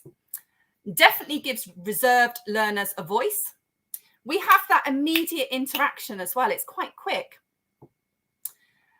It allows teachers to give feedback individually, and teachers have been able to assess through answers in the chat box. So you could just put key questions in there. So this is the other Penguin reader here, Slumdog Millionaire. So quick questions in the chat box. Have you seen the film? Have you read the book? What do you think the book's about? What does the title mean? And immediately we've got that interaction. So I think this is something we need to consider and think about how we can use the chat box kind of idea in the traditional classroom.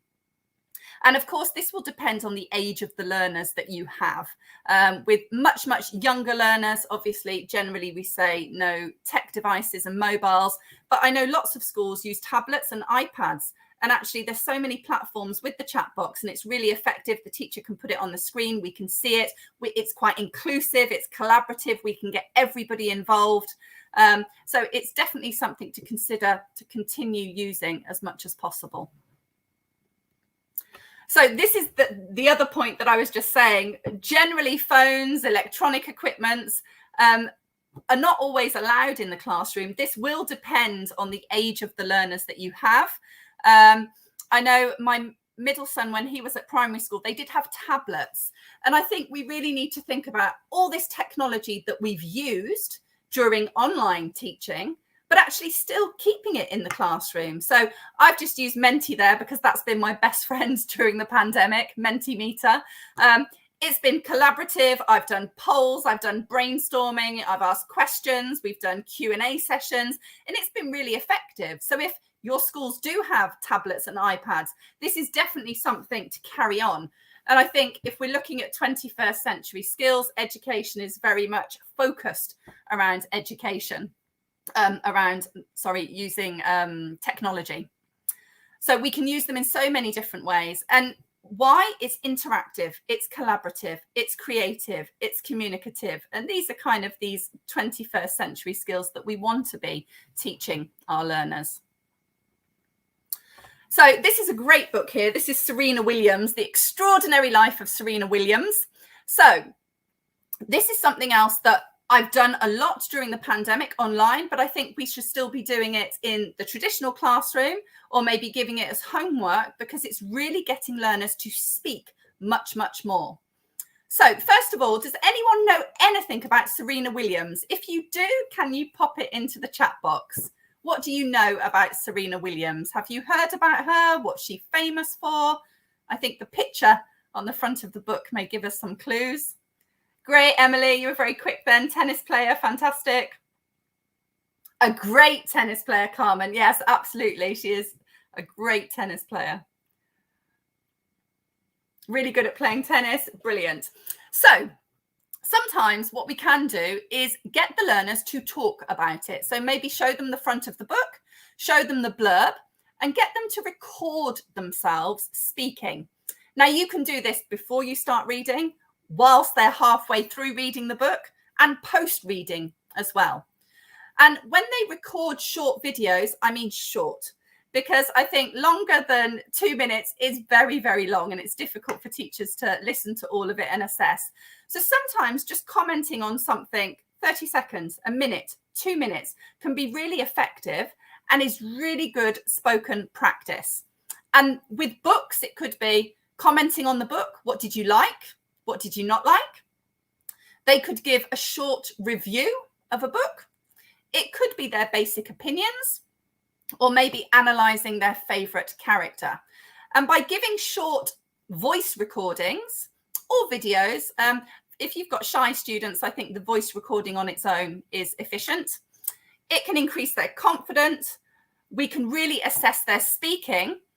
And I think we have to realize, and maybe we have online, not everything needs to be about writing. Let's summarize by writing. Okay, let's increase their oracy skills. Let's practice speaking as much as possible. So the simplest tool that I've used is Vocaroo. So I don't know if anyone's heard of that before. And it's the most simplest tech tool that you can ever use. You literally press play and you press stop, and then they can send it to you. So this is a great homework activity, really, really, really good, because they're just talking. Give them a time limit. Say, okay, what have you understood about the book in 1 minute? What can you tell me about Serena Williams in 1 minute? And this is a really nice alternative to just getting them to write things down. And it's so good for teachers because we can assess things like word stress, pronunciation, vocabulary. Are they using it in the right context? And it's a really simple and effective activity for homework. And it doesn't take very long. Think about writing and the writing process. It can be quite laborious. Actually getting them to press play on Vocaroo, give their opinion, something they like, something they don't like, press stop and send. It's really, really effective. So if you haven't used voice recording tools, they're really, really, really useful. Okay, so this is another good book. And I think the most important thing are the words that we looked at on the first slide at the beginning. How can we engage? How can we motivate our learners? And social media is all around us nowadays. So this Penguin reader, I think, is really, really good to use with young teens. How to turn down $1 billion. So I think immediately with this question, it encourages collaboration, lots of participation and lots of engagement. They'll be sharing their ideas, telling us different things, really, really useful. So using the title of the book, Integrating Social Media, really effective to encourage further collaboration. So, and then you can ask your learners questions like, would you turn down $1 billion? How would you spend $1 billion? So it's quite an interesting one. And again, we can do this online and in the traditional classroom.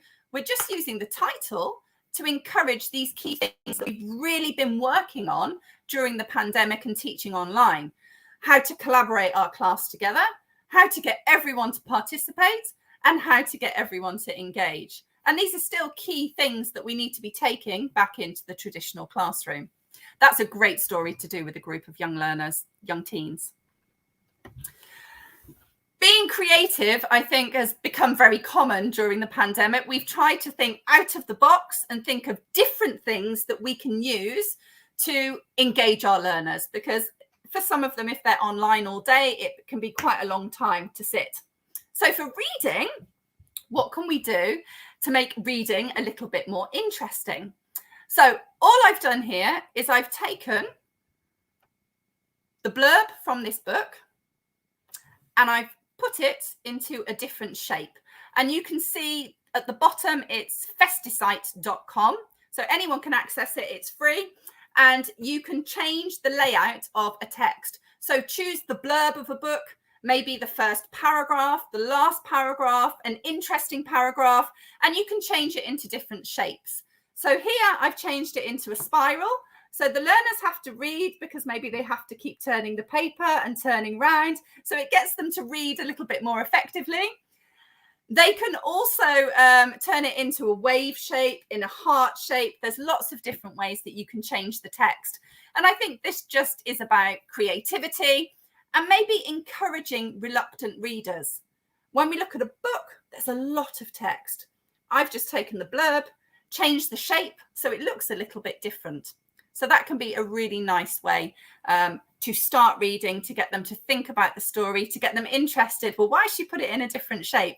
Get them to read it and then do lots of different activities. So that's been really effective. And that's definitely something I will carry on using in the traditional classroom. Really, really good. You could get them to stand up. They could hold the paper and keep turning around because it's in a circle shape. And again, it just creates a little bit of interest. So that's a really nice way to get them interested in the book you're going to be reading. And then here we're going to look at some hot topics, and these kinds of encompass these 21st century skills. So the book in question here is Climate Rebels. Great book to use. Obviously, environmental issues are so important nowadays with climate change and so forth. So all of the questions that we can use to create engagement, motivation, collaboration, creativity, lots of probing questions. Are you a climate rebel? What do you understand by the term climate rebel? So we could look at the words individually. Climate, what does that mean? Rebel, what does that mean? We can use all of these creative thinking ideas to help promote critical thinking, get the learners to read Climate Rebels and evaluate the evidence. So they could think about something from their town, their country, their city, their village. How can you become a climate rebel in your own town, city, or country? What can you do to help the climate and the environment? And I think project-based learning is really useful to encompass all of these 21st century skills, because it encompasses collaboration, communication, and we can use simple questions. How do the global issues around climate change affect me? Again, this idea of personalization. How does it affect me? Our learners are much more likely to be involved if it's about them. If it's not about them, maybe their interest won't last very long. And then you can see my friends. So maybe their circle, the world, and their family members. So again, all of these key points here are encompassing these 21st century skills that are so important. And I think I've put hot topic, such an important topic nowadays to look at things like climate change. Teachers, we all love free resources. So if you go to penguinreaders.co.uk, you can see that at the bottom of the page. There are some really nice free resources that you can use alongside the readers, both in traditional classrooms and online classrooms. And a lot of these free resources promote ideas. They get us thinking about problem solving. So you can see here, this is about climate change. It says work with another student, ask and answer questions about climate change. So there's some key questions there. What is the atmosphere? Why are fast changes to the climate difficult? What do we need to stop burning fossil fuels? So lots of problem solving questions to get them to really think about key topics. So that's quite useful. And that just about brings us to the end. So if anyone has any questions, I'm just going to stop sharing my screen. Is that going to work?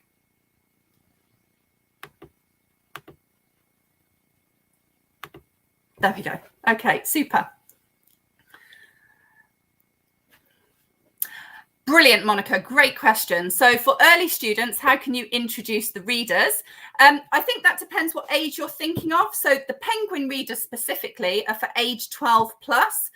If you're looking at maybe much younger learners or beginner learners, you could look at the Ladybird readers, which is an EAL graded series for much younger learners. Very similar to the Penguin readers. There's pictures at the front. They're graded according to the level. So for the younger learners, there's the Ladybird readers. And then for age 12 plus, we have the Penguin readers. I think with learners, it's about this voice and choice is the most important thing. Giving them a selection, getting them to choose what they want to read, to really get them to be motivated for reading. I know from having 3 children, it's not always easy to get them to read. But if you give them a choice, maybe give them 3 books and say, which one do you want to read? Which one shall we read first? I think that can really, really encourage them. Oh, that's really, really sad, Brahim. Yeah. I think it's just about initiatives. Maybe think about what you can do individually to help this, what you can do in your kind of city, for example, to get people reading. There's so many initiatives that you can actually use to get people reading. Libraries, do you have libraries? Can they go to the libraries? So, for example, in the UK, there's often reading circles within a library where people can go for free.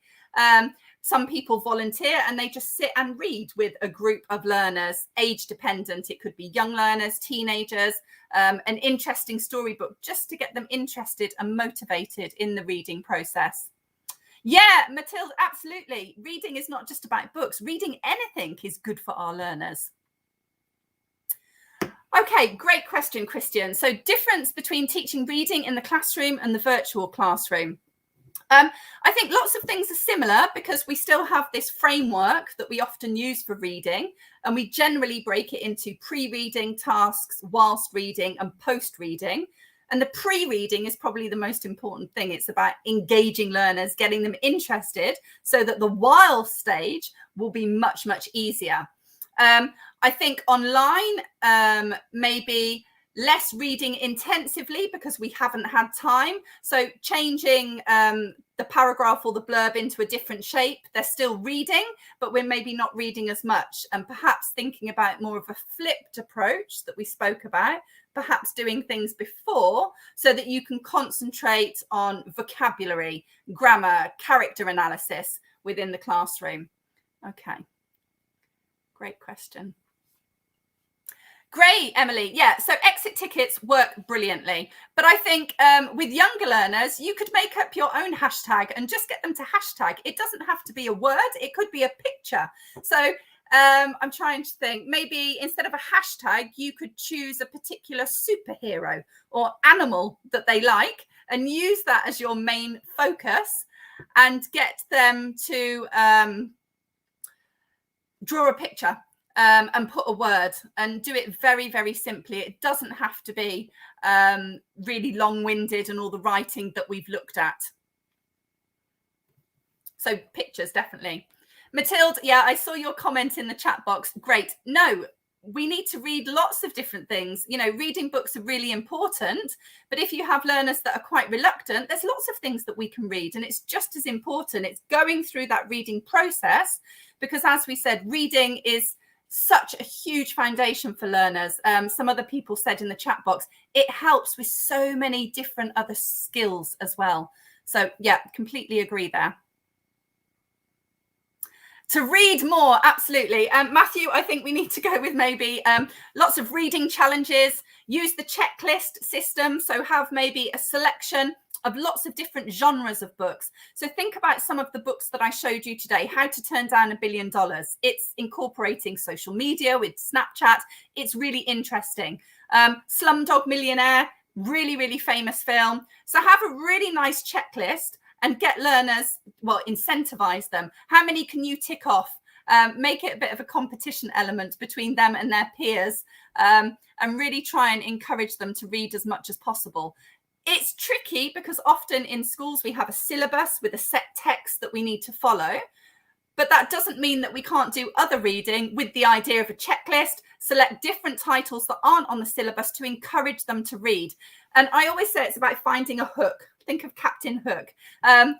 What do they like? What are they interested in? And for us as teachers, we need to get to know our learners so that we can personalize things and we can choose texts that we know would be really, really interesting for them.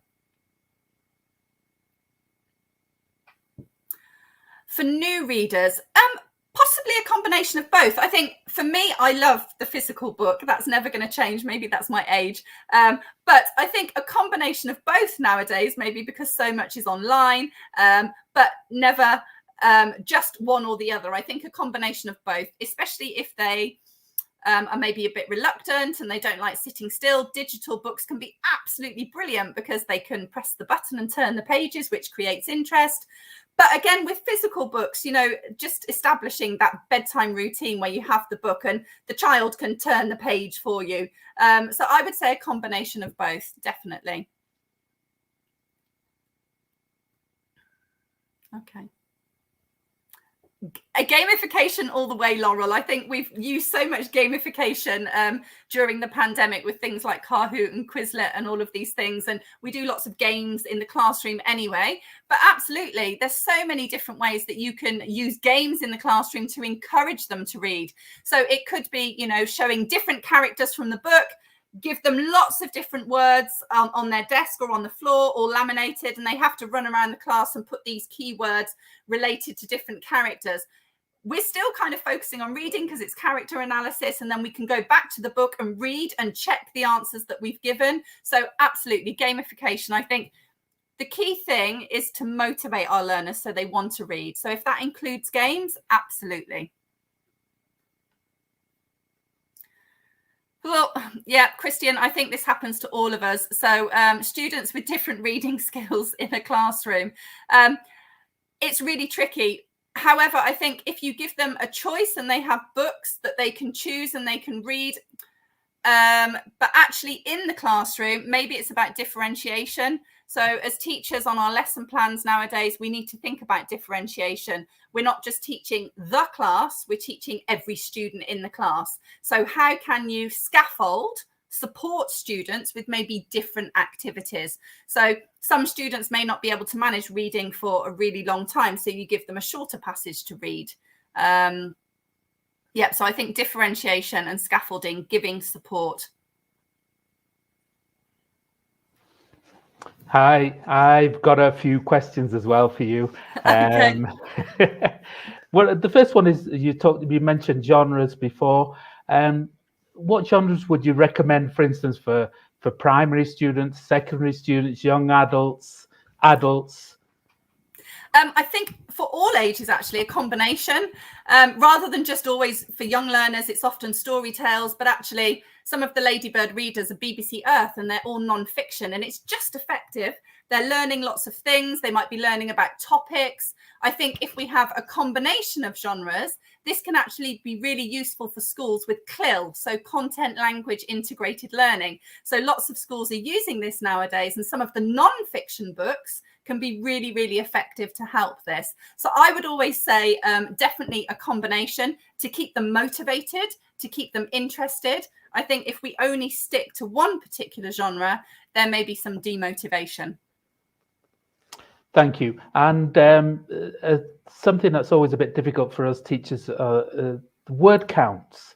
How do we sort of work these out and adapt them to our classes and know which books to get? And okay, could you explain a bit about that?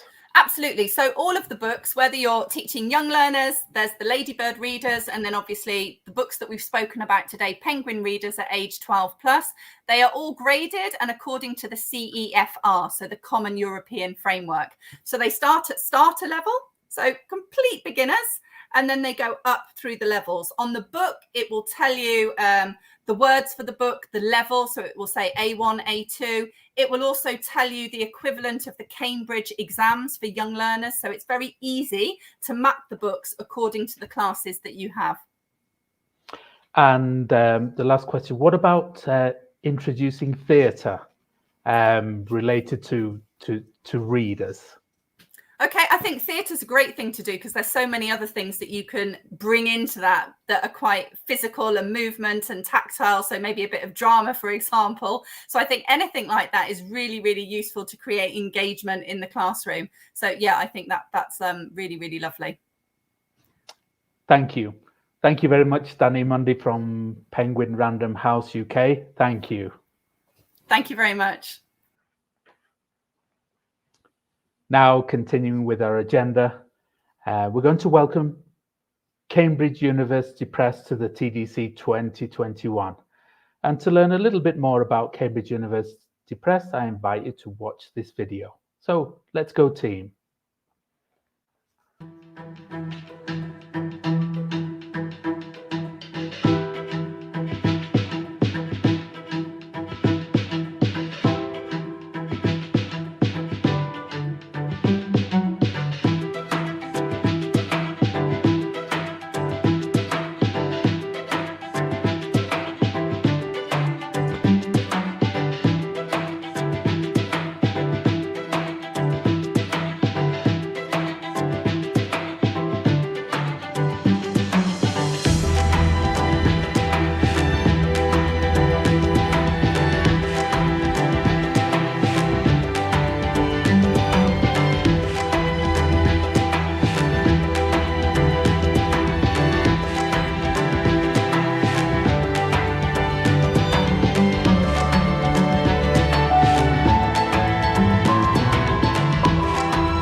Thank you very much, team. Okay, so now we're going to introduce our second speaker of the morning, the renowned specialist and consultant, Brad Bortenheimer, on the topic, Lessons Learned from the Pandemic, Transforming Education. Brad, originally from Canada, is an international speaker currently based in Mexico City. His specialities include and the utilization of 21st century skills.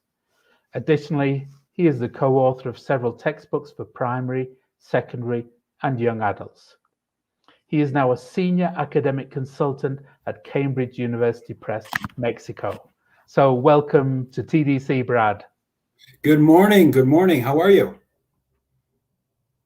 Good. Thank you. Thank you. Well, happy Saturday. I'm really excited to be here. As he just said, I am originally from Canada, but I'm currently based in Mexico City. And when there's not a pandemic, I have traveled to Peru many times to different conferences and traveled through different cities within the country. And hopefully when all this is over, I can come back and visit you all once again. So that will be very exciting.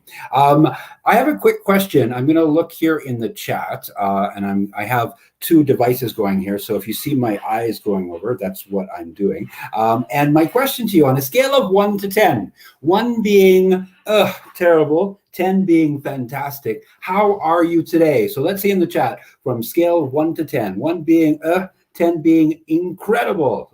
So I'll watch here in the chat and see what kind of numbers we have. And I'm just looking at the chat here, all the welcomes and good mornings. Thank you. Good. So I'm seeing some 9s, 8s, 10s. Marcela, you're a 10. Congratulations, Marcela. Enrique, you're a 10. Julie, you're a 7. Ricardo, a 7. Okay, 9s, 10s, 10s in Cusco. Fantastic. Gustavo, I see. Mysteriano, Nora, 9. Henry, hello, Henry, good morning. Bruno Diaz, 10. Welcome, Brad, good morning. Ingrid, perfect. Okay, so everyone is in a good mood. Everyone's happy. Fantastic. Good. Well, the purpose of today is to talk about lessons learned and I want to talk to you a little bit about the history of this talk. And so let me just go back here. And you can actually now, if we can share my presentation in full screen, we're ready to do that. So to get to where we are today, actually at the end here, in the last few months, I did a lot of focus groups with different teachers in different parts of Latin America. I talked to teachers here in Mexico, teachers in Central America, and teachers in Colombia, Peru, and also Ecuador as well. And going through a long list of questions about what they think as teachers, what they think their students have learned, what they have learned as teachers, and kind of combined all that data to put the presentation that we have today. And then also, hopefully I'll be watching you all here in the chat, and hopefully I'll learn even more because this data is constantly changing, and I'll be asking you questions about what's working for you and what you have learned along the way. And I will put some of that data into the next version of this presentation as we go forward. So what are we going to talk about this morning? Well, we're going to talk about what is the difference between remote teaching versus online teaching. We'll talk about what have our students learned. We will talk about what have teachers learned. We will talk about what can we take from everything we learned in our online classes back into the physical classroom. What are the challenges we have to think about in the physical classroom? And this final question that I want everyone to reflect on at the very end today is, has education changed forever? So those are some reflective questions I will ask for you at the end. So let's get started with this content here. Now here, look at this on the screen. It says remote teaching versus online teaching. I'd love to know in the chat if you think, is there a difference or is it the same thing? And if there's a difference, what is the difference? So let's see in the chat if you have any ideas. Is it the same? Is it different? Or if you think there's a difference, what is the difference? And then while I wait, I'll wait for some people to have times here to write in the chat. So Emily Vargas is saying the same. Okay, let's see. Natalie is saying totally different. Okay. And for those of you that are saying totally different, I'd love to hear why it is different.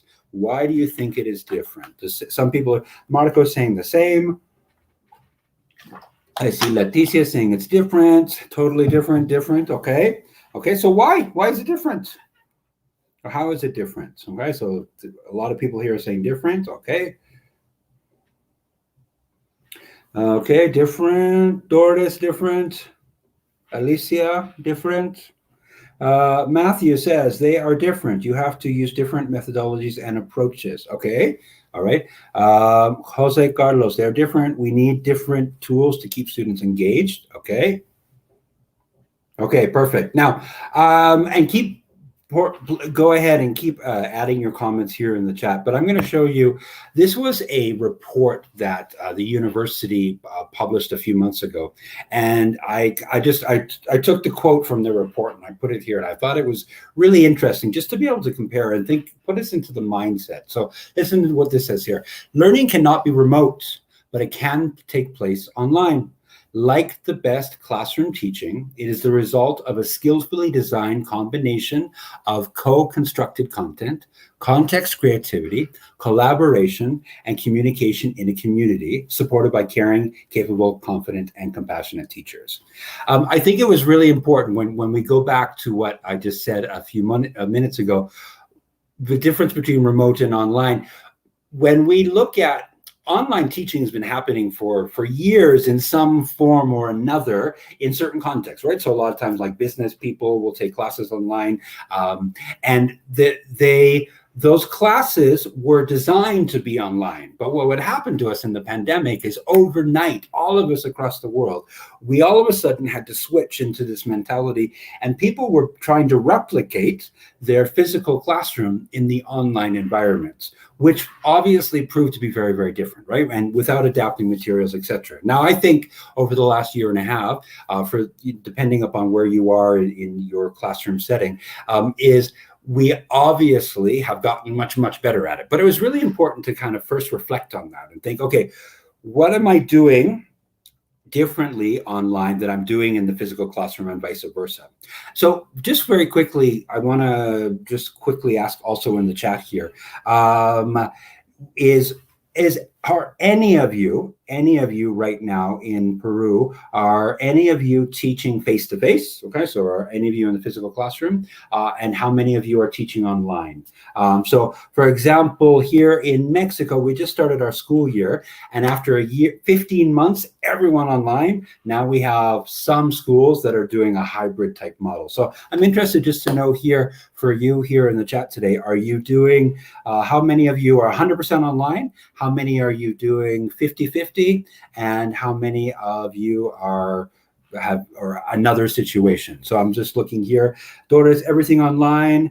Bolivia, still online for 2 years. Okay, teaching online, not yet.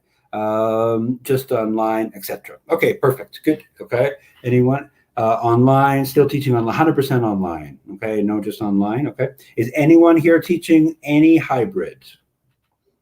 All right, 100%. Okay.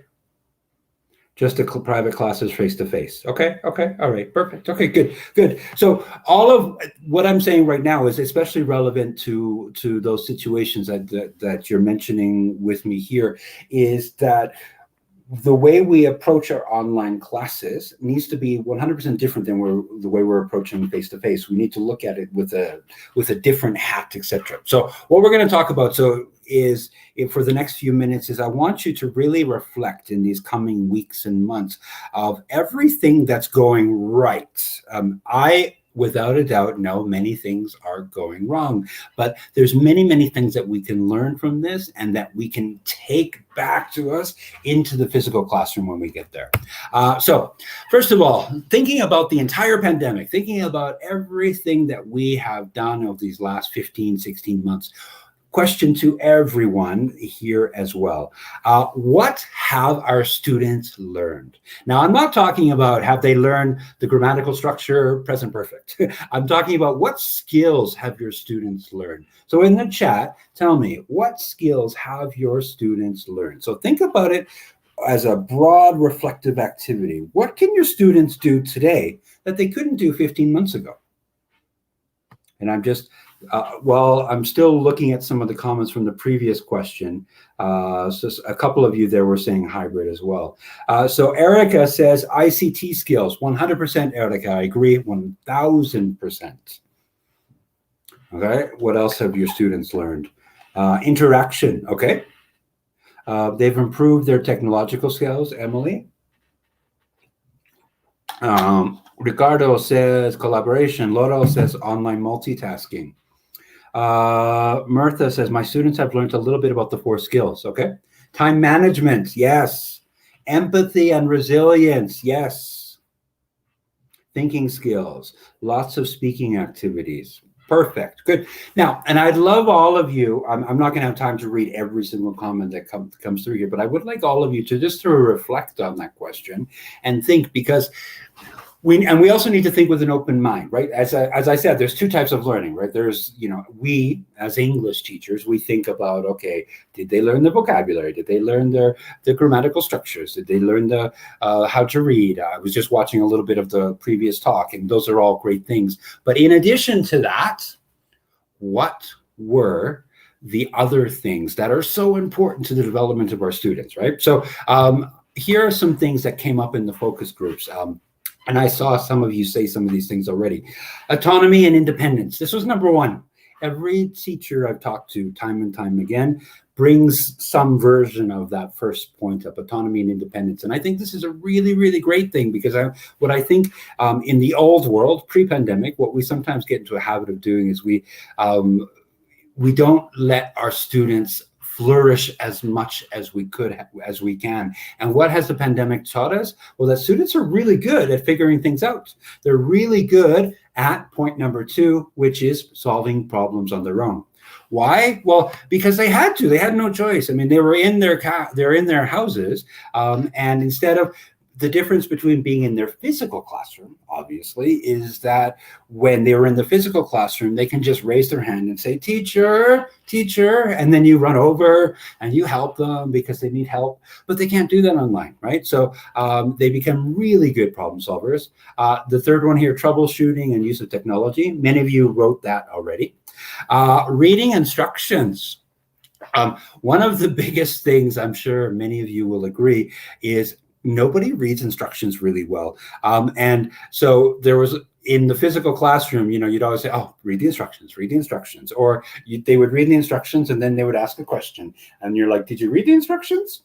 So students, again, had to, because they didn't have that immediate interaction, right? Especially if you had large classes. So students had to figure it out on their own. And collaboration outside of the classroom. And as teachers for the last year and a half, is that there've been all different types of collaboration that you've come up with, and that students have really flourished in that, whether it be different websites or different forms of communication through WhatsApp or social media or Google Forms, etc. There's all different types of collaboration that they've come into. And I'm just reading some of the other comments here. Just give me a sec here. The listening comprehension has increased. Okay. Resilience. We're going to talk about resilience in just a second. Students started to be more respectful. Okay. Reading instructions, totally agree. Okay. Well, at home, parents sometimes don't let them become more independent. Yes, Emily, that has happened as well. I mean, I think we've seen both sides of that. I think what I've seen, I mean, I don't have percentages. What I've seen at the beginning of the pandemic, that was a huge problem, where parents were like, they're all the time, like getting involved in everything, because I think especially at the beginning when parents were also at home, that was a huge problem. I think some ages, maybe that's improved a little bit as we're into a year and a half into the pandemic, but I can see what your point is there. Here, Frida says, sense of community, a community of students. Yes, I like that. Okay. Then also, and this is what I've noticed a few of you said here, students have learned to be resilient and live with uncertainty. This is the biggest one, right? Think about all of the things that your students have gone through this year, right? All of the the negative news around them. And I'm sure that some of your students have had people in their family that got really sick. And I'm sure that some of your students have people in their family that have passed away. I'm sure that many of your students or some of your students live, their caretakers lost their jobs and they didn't know how they were going to pay for things. All of that has been a huge burden on their shoulders, right? And they've learned how to be resilient and live with that uncertainty. It might not have been the best method, right? It's not something I recommend that we do every day, but it has taught them how to live with that uncertainty. And I think that is something really, really to really think about, right?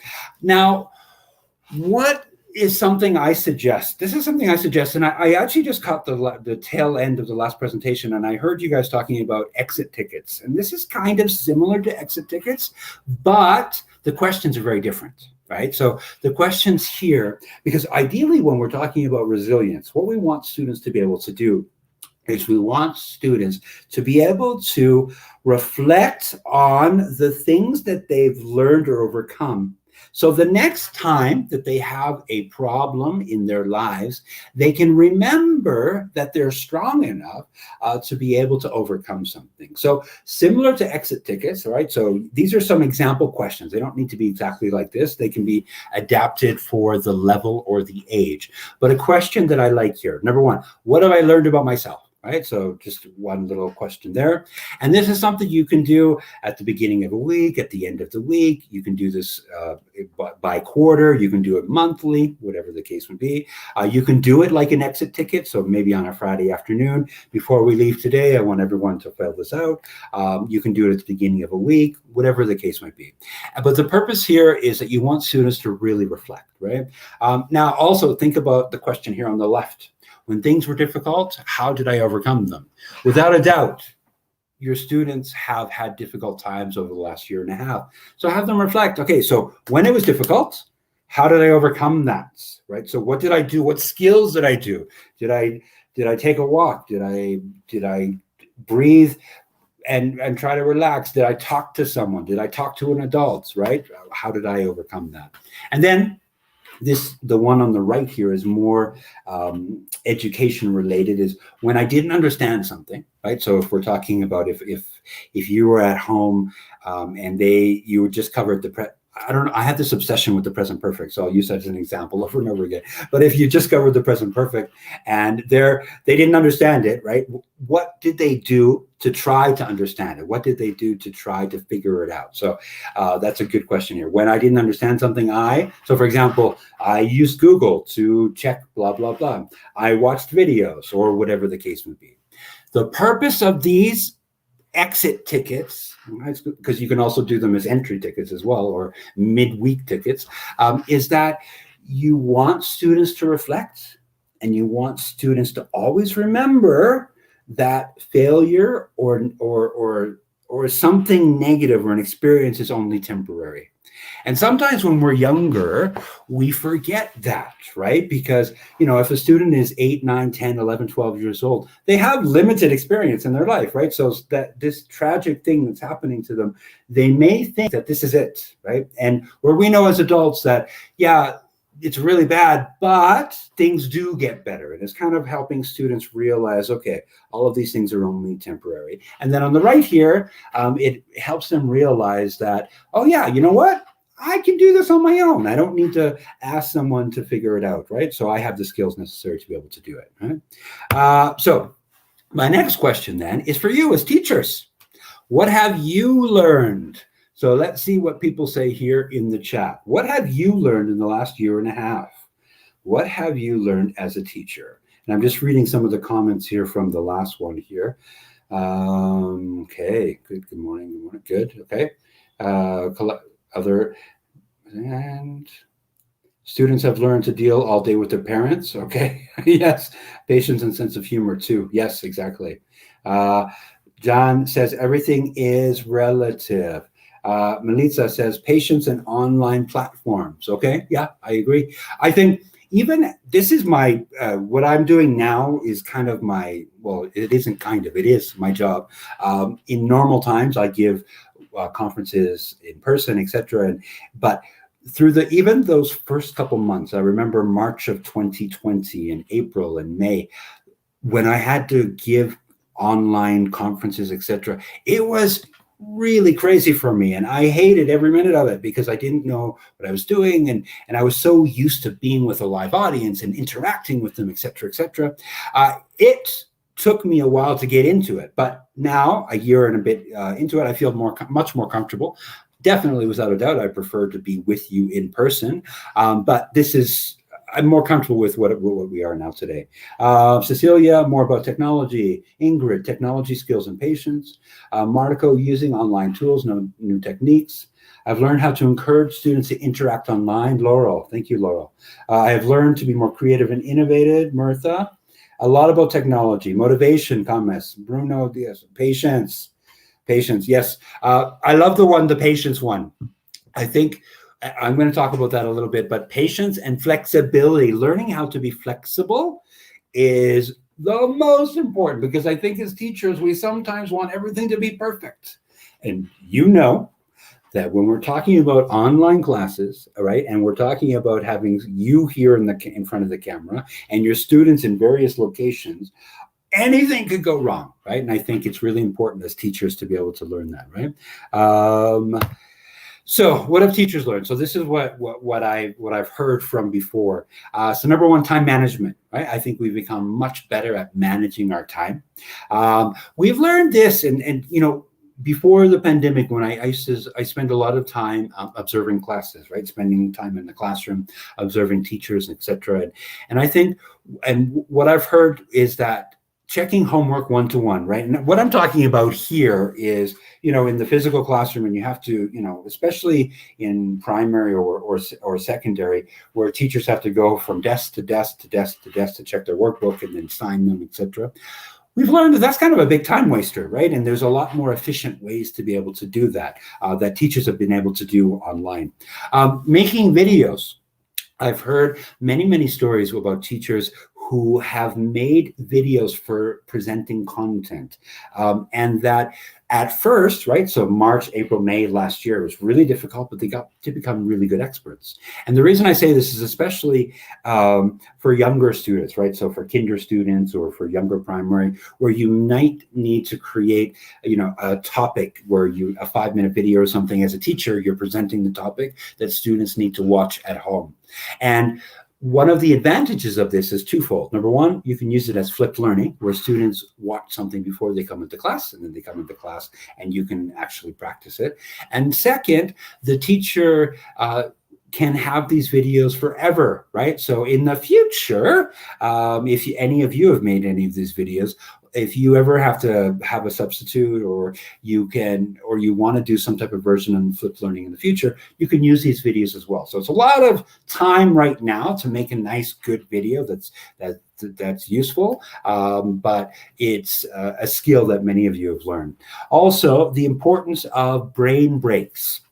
I'm a big component of brain breaks, so relaxation techniques where students, this is something that I think has been important for a number of years, like, you know, mindset and focusing activities, etc., breathing activities. But I think many teachers have talked to how they've done many more of these, especially being online. So this is also something. Also, impact of short activities that promote student-to-student interaction.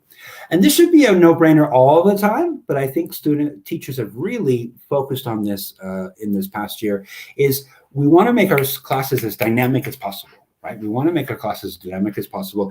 And nothing is more boring than listening to us go on for 30 minutes about the present perfect, right? And it's like, oh my gosh, kill me now. And so it's important that whether we're online or in the physical classroom, that short activities, quick, move on to the next, quick, move on to the next, quick, move on to the next.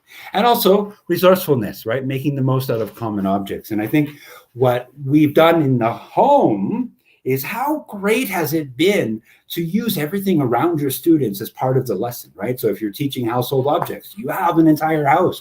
If you're teaching school objects, you have everything there as well. So I think if we go back into the classroom, when you find yourself back in the classroom, think about that. Is that how can I still make the most out of the objects that I have around me as part of my lessons, right? So think about everything that I've just said here. Think about everything that I've just said between students and teachers. Okay, so what have we learned as students? What have we learned as teachers? Think about the strategies you've learned. Think about the activity types you've learned. What can you now take back to the physical classroom? So think about that. I'd love to see what you say in the chat here. And while you're doing that, let me read some of the older comments here. Elisa says, I have learned more about myself, the importance of tics in our teaching, but the face-to-face content is impossible to replace, especially with children. Yeah, I agree, Lisa. To use different techniques in class is very important to improve the teaching online. Good. Abelard, reading their faces is better. Yeah, I think students adapted quicker than teachers. Aha. Okay. To use different I've learned, okay, I'm just going back here to some of the other. Active listening, I agree. To be patient, to be more motivated and try to support my students. Good. Okay, if I'll leave this question here. The same empathy, okay, Marcella, good. I'll leave this question here, and I'm gonna now give you a few of my ideas, okay? So, and please add any more in the chat here as we go along. So what can we take back to the physical classroom? So first of all, the making videos. If you, in the past year and a half, have gotten good at this, continue being good at it when you go back to the physical classroom, because I think you've learned this new skill of how to present different content and topics to your students. There's no reason why you cannot continue to do that in the future. If you haven't done it yet, I think it's something you should really consider doing, is learning how to make videos, or learn. When I say videos, I'm talking short, quick little videos that present certain pieces of content, whether it be new vocabulary or a grammar topic, etc. Also, flipped learning. Flipped learning, if you're not aware, and I'm sure many of you are, because it's something that many people have been talking about for the last year and a half. Flipped learning is where you present something before class. So let's use the example, my favorite example of the present perfect. So let's say before class, they watch a video of 3 or 4 minutes about what the present perfect is. Then before class, they fill out a quick little exercise related to the video. This is all before class. Then they come to class, and you as a teacher can answer any questions related to the doubts that they had. And then the most important part is that then you focus on the practice, right? So students can do the more fun, interactive activities in the classroom. So that's happening a lot right now in the online in online teaching. Now, but there's no reason why that cannot also happen in the physical classroom as well. Not every day, and again, I'm not talking about every day, but little variations of it.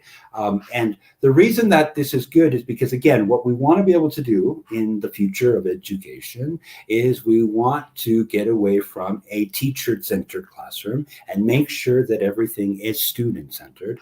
And this is a great opportunity to do that, because if you students do some of the presentation before class, in class you can do the fun stuff. And the fun stuff is what students remember. And the fun stuff is what students will actually take more of the content with them. Also, something you can take back to the physical classroom. If you have been doing them, great. If you haven't, I strongly suggest is the use of brain breaks. If you don't know any, go to Google, literally go to Google and type in brain breaks for the classroom. And you can literally find hundreds of brain breaks for your students to be able to do. And I strongly suggest, whether you're online or you're in the physical classroom, that you pepper these throughout your week. So if in the middle of a long day, put a brain break. At the beginning, if you're, if students are coming back from lunch, do a brain break. Do different types of activities or brain teasers that kind of wake your students up or help focus them as well. Making the most out of the projector. So if you're lucky enough to work in a school that has a projector, and you projected things before, but you just projected boring PowerPoints or boring photos, etc., now you've had a year and a half of really experimenting of all the cool things that you can put on a screen. Take that same enthusiasm back with you into the physical classroom. The same thing. If you take that same thing, imagine how different your classes will be in the future. And many of you over the past year and a half have used either Google Classroom or other platforms. Nothing is stopping you from using the same platforms in your physical classroom. So that's why I think it's really important. Use this opportunity, for all of you that are still teaching online, reflect on all the things that are working that you can take versions of back into your physical classroom and have a new version of a classroom of the future. And also, platform to keep track of students' progress and homework, blended assessment. So what we've done over the past year and a half is we've done different types of assessment, right? And you've all become very creative in how you assess your students. Continue that creativity when you go back to the physical classroom. Let's not fall back into the habit of just doing one type standardized test. Now, I know some of you might not have a say in how your students are assessed, because that might come from your principal or your coordinator, etc. But when possible, think about that. Standardized testing is not the only way to assess your students. Portfolios, having digital, because that can also, assessment can also include some type of digital content of all of your students' work, and portfolios are a great way to do that in a digital form. And then varied forms of feedback, right? So think about all of your different types of feedback you've given over the last year and a half.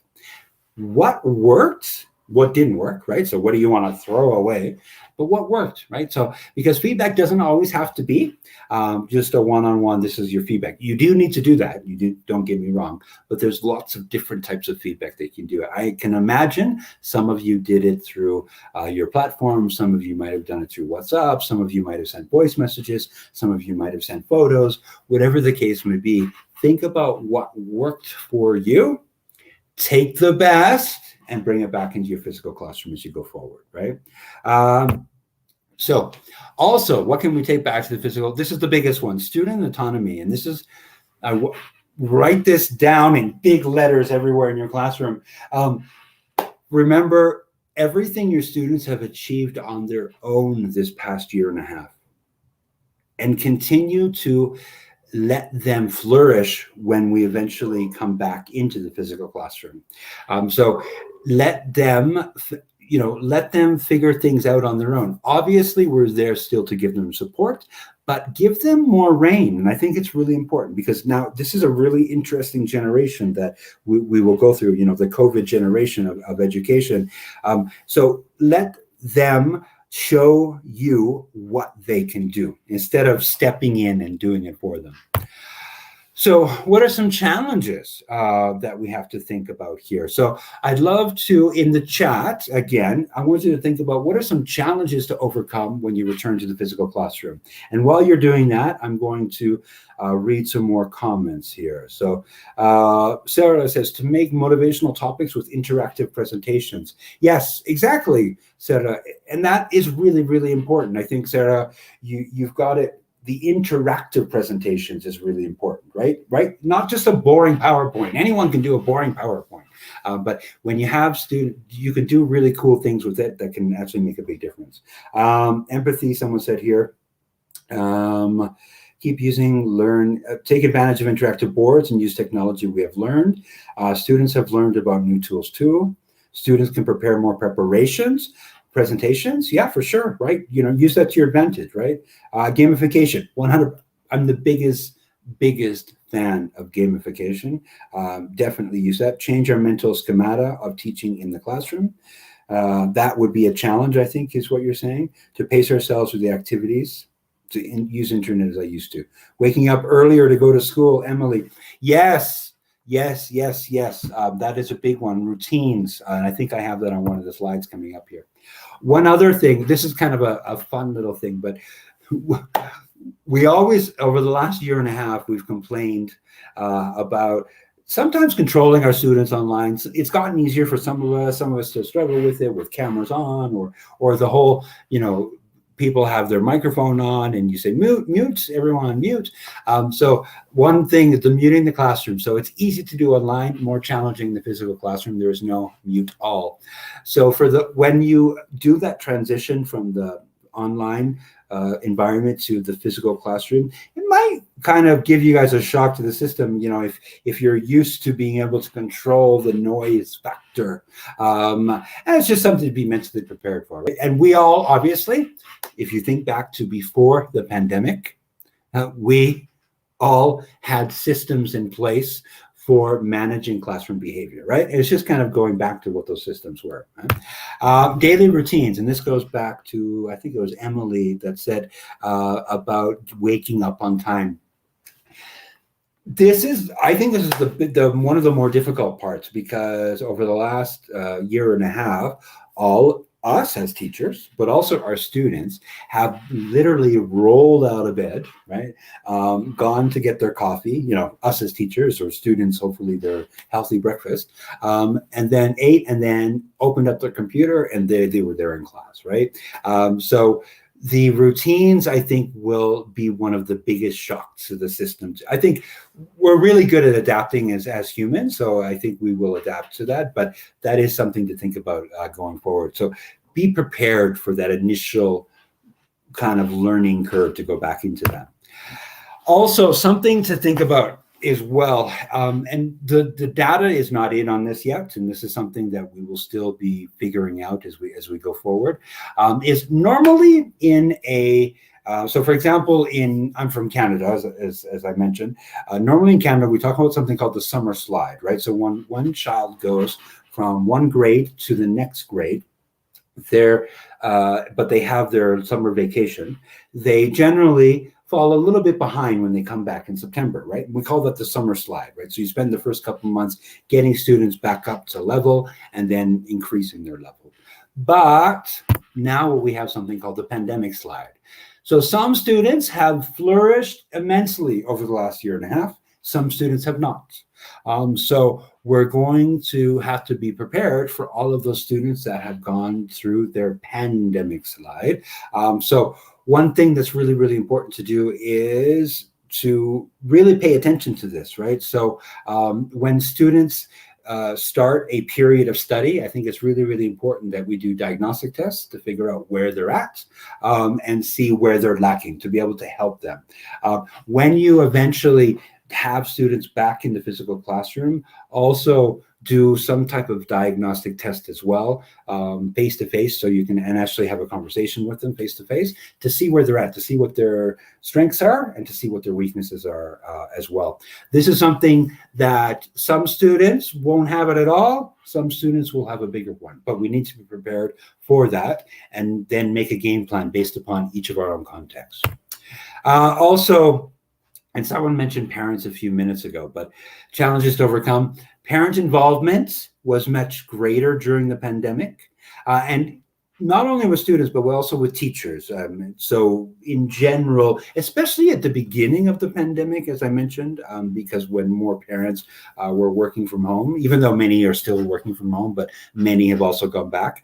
And we question this, is this a good thing? And how can we continue this? So I don't have the answer for this, but because all of you work differently with the parents in your schools, etc. But it's something to think about, right? So before, especially those first months of the pandemic, there was this constant back and forth with parents and the teachers because everyone was online. So do you want this to continue? And if you do, how do you want to do this, right? And how do you plan to open up those communication lines? Or are you happy never to talk to a parent again? I don't know. Okay, there you go. So what can we talk about? What can we say about parents? Well, parental engagement in learning increased for obvious reasons, obviously. The biggest concerns for parents of older children was return to school. The biggest concern for younger ones was childcare rather than learning loss. So that's something to think about as well. Parents of special educational needs, children were particularly disadvantaged during lockdown. So these points all came from our report that the university published. Also, what do we know?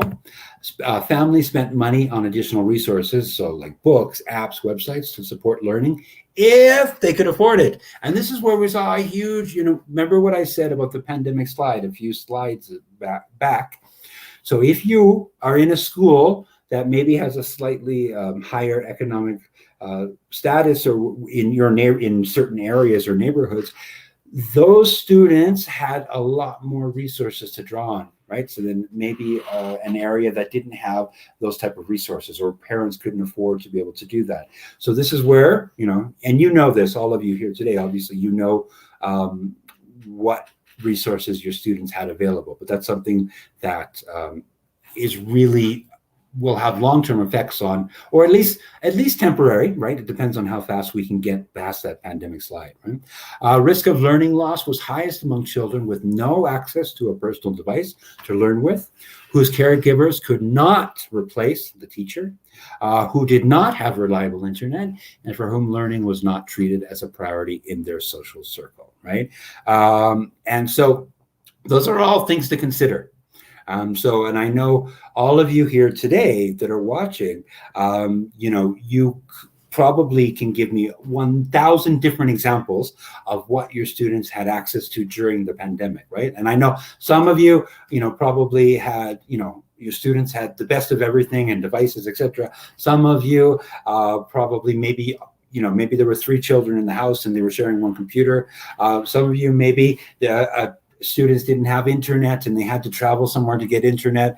All different types of things, right? So those are all things to consider, right? And what kind of work we need to do with our students when we get back into that physical classroom to get over that pandemic slide, which is really important, right? So also challenges to overcome. Students, especially primary, right? So, for those of you who are here from lower primary, that getting students to, to work on their fine motor skills, etc., and writing is something that you like to focus on, right? So students, especially in primary, have had little practice in writer than using their keyboard. So again, some of you might have had some great ways to overcome that, but that's something you'll need to think about how you'll approach that when you get back into the physical classroom. So question here, has education changed forever? I would love to hear your thoughts here, and not just a yes or no. I'd like to know yes, why, or no, why. So let me see in the chat if any of you have some good answers on that. And while you're writing, I'm going to look in the chat here again. So Matilda says, of course, education implies that everyone has an active role. Good. Sarah, working against shyness. Nice. Lucia says something about parents. Parents' involvement is correct, but not interference. Okay. Melitza says, yes, we need to combine online and on class. Okay. It has really adopted the blending learning forever. Okay, Lewis. Okay, nice. Thank you, Lewis. Good. And again, and Lewis, and I like that comment, Lewis, as long as we don't forget. And that's my biggest concern, is we look at this last year and a half and we forget, 5 years from now or 10 years from now. And I think it's important that we don't. Here, no, it hasn't. So Ingrid says, no, it hasn't. Okay. Yes, Emily, because digital books will definitely be more present in our face-to-face classes. Yes, it's mandatory to include digital tools for learning from now on. Yes, becoming more familiar with online tools. The use of technology is no longer optional. Okay, interesting. Okay, so those are all things to reflect on, right? Just to reflect like that. When we did this focus group that I mentioned, this was one of the comments that I really, really liked. This was a teacher that said this. I have learned to be more patient. I was much more intolerant in the past. I have reflected, and I am more patient, more caring, and careful with the comments I make. And I think that many of us hopefully can reflect on this comment from this teacher. Let's see what some other people say here. Matthew Jarvis says, no, the traditional way of learning always has a strong foundation and always a part in teaching. But now we have to incorporate technology in our classes. Carmen says, of course, especially in Peru, in the highlands, because the government forced how much poverty there is there and how important it is to give the same support in provinces than the capital cities.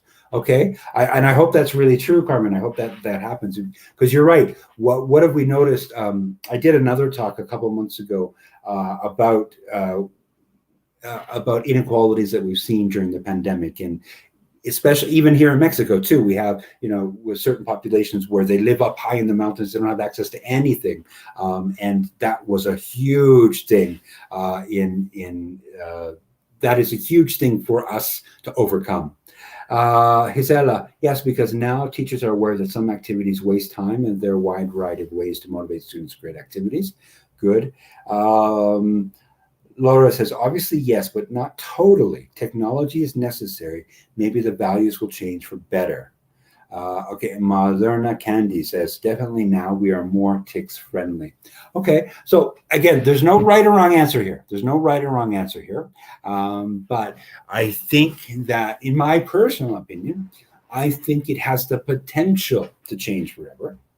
And that's the key there. It has the potential to change forever, as long as we can look at the information or the things in our context and learn from those things. So, for example, everything that I've just talked about came from teachers. They came from real teachers in different focus groups that I've done.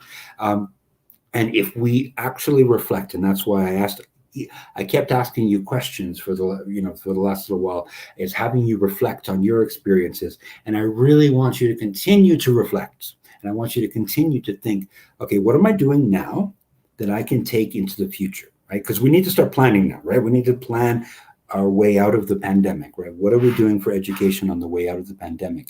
And so let's take all of those things. And this is, someone at the beginning mentioned about learning to be more patient. And I think that's something that hopefully many of us have learned to do, because we as teachers have to realize that not everything will be perfect. And that's okay, right? It's okay to be able to do that. So how do we do that? We reflect, re-reflect, and more reflection. I highly recommend, if you haven't already, that you start like a mini diary. Keep a mini diary because of what's happening in your classes or even in your life as well. And just reflect and say, so today I did this and it worked really well. I want to make sure I try this in the physical classroom. Today I tried this and I want to make sure I try this in the physical classroom. Reflect on these things, because again, the last year and a half has been really, really stressful, but it hasn't been all bad. There have been many, many positive things that have happened. And I want all of you to try to reflect on each one of those things that you've seen here. Here, just very quickly, because as a result, education has changed dramatically with the distinctive rise of learning, whereby teaching is undertaken remotely and on digital platforms. Nice, thank you. Daisy. Mercedes says, many people are considering to have this remote classes to study. Good, okay, perfect. So here, look at this comment here. It is impossible that everything we have learned this past year is put into a drawer and forgotten about. And I think that's really, really, really important to remember. Don't forget, right? Write it, get this diary out that I mentioned. Have your students reflect. Remember what I said kind of towards the beginning of the presentation, is that have your students do those little reflective exit cards, right?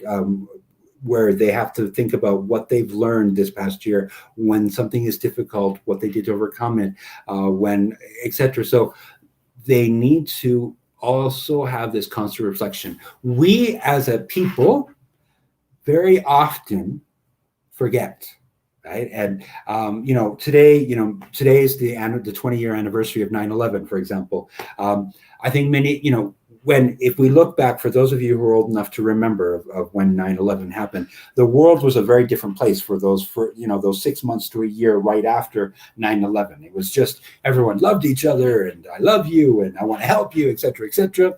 Then a year on, people started to forget. 2 years on, people started to really forget. 3 years on, it's like, oh, okay, yeah, it's in the distant background, right?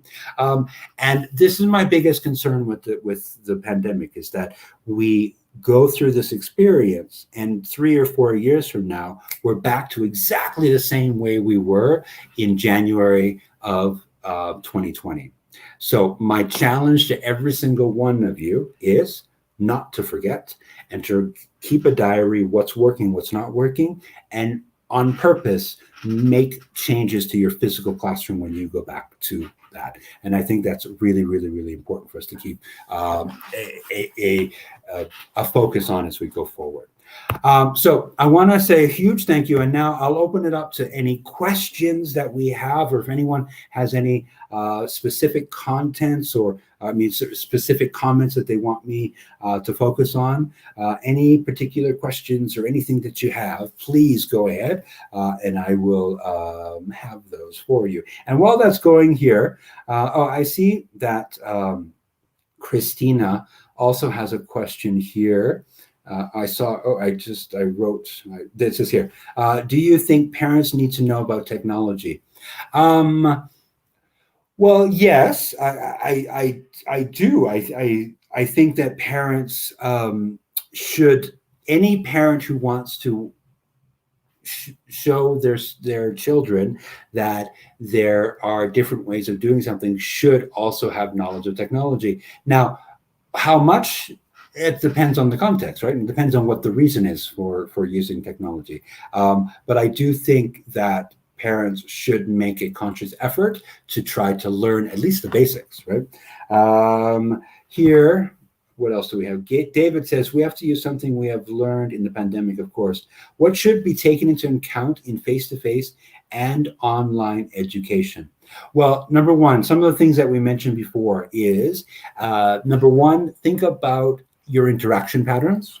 So how we interacted in online classes compared to face-to-face, and the length of your activities.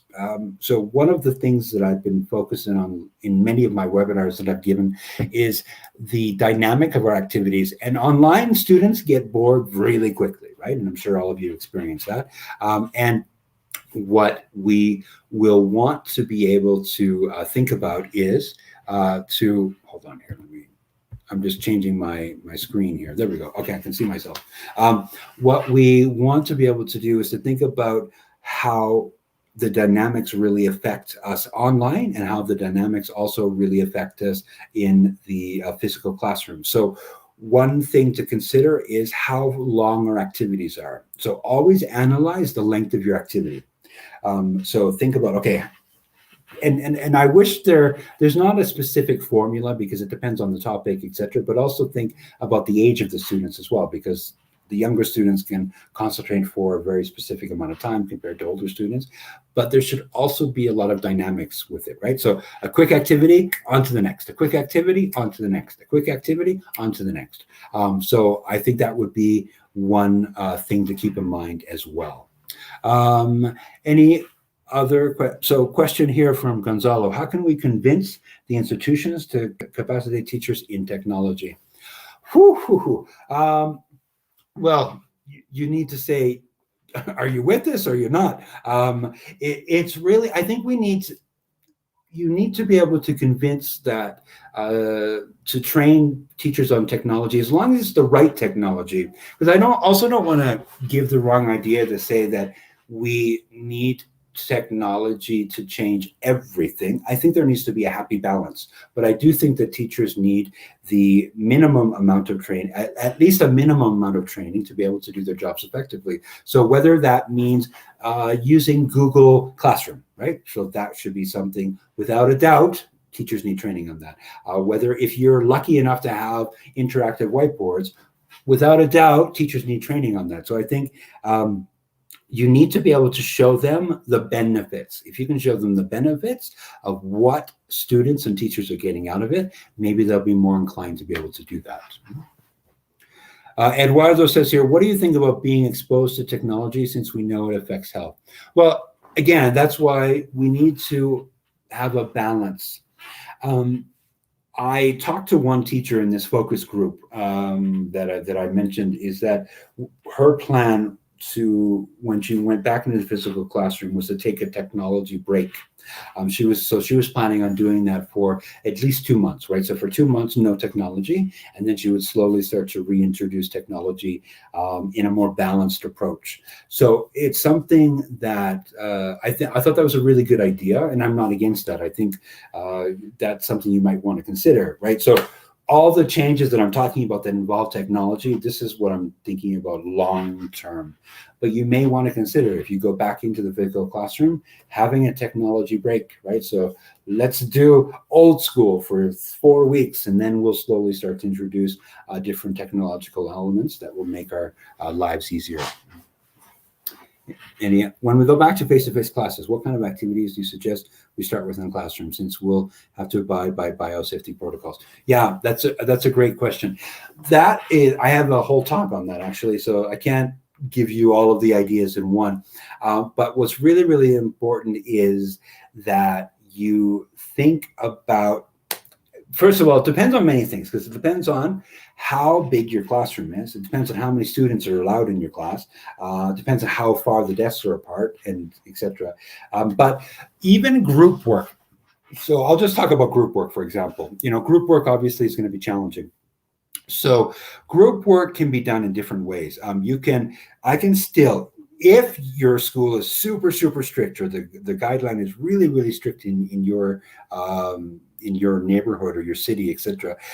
Even if I'm sitting here and I have another student sitting over here, I can still work with them, right? So we can still do group work, right? Or pair work, say, for example, and I can ask a question, she can ask a question, we can go back and forth.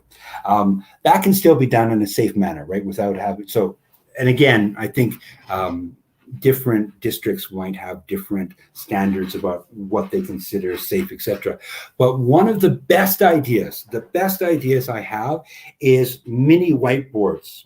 So if you have the budget, buy mini whiteboards. But if you don't have the budget, if you go to Google and you type mini whiteboards, and actually I'll just here. You can actually find ways of making your own mini whiteboards for next to nothing.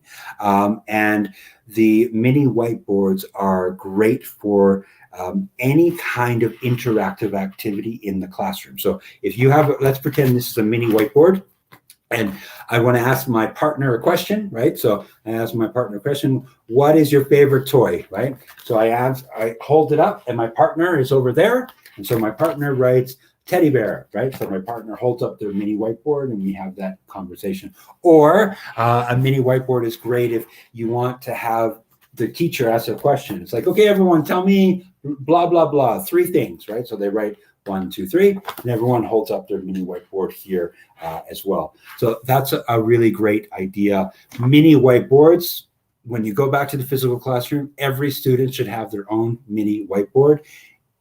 If budget allows, buy them, but if not, make your own. There's many ways of making inexpensive mini whiteboards. Any others? What should be the role of science in education? Oh, science is super important. Science obviously is important with CLIL lessons. I heard someone mention in the last talk, content, language, integrated learning. But science is about inquiry-based learning, right? It's about helping students ask questions and being curious, because the more students are curious, the more they will learn how to find out their own answers, right? So science is huge, right? If you have a science program in your school, that's fantastic. If you don't, I think you should definitely have one in English. I think it's a really, really, really important part in any language, whether it's Spanish or English. How can we convince that standardized testing is not the only way to test? I mean, I think that this also involves the parents, I believe, because I think many of the parents are from maybe a different generation where they went to school and they know that, they get a number and this is the number of exactly how to do it, etc. I think it's about just through education. It's going to be a long process, right? Some areas might be more advanced in other ways of testing than others. But I think it's about helping parents, and because I think as educators, any educator in 2021, I think, understands that there are different types of testing. I'm pretty sure that, and any new teacher coming up understands that. So who do we need to convince? We need to convince the more mature people in power or the parents, right? Because they're in a different time set. And maybe some parents don't understand that it doesn't always have to be an 8 or a 9, et cetera, et cetera. And I think, to be honest, I mean, I think there's a healthy balance between both, right? And I think it's important. But so it's about just getting the message out. Which ones are more recommendable? Short and varied activities or a few long activities, lots of talking?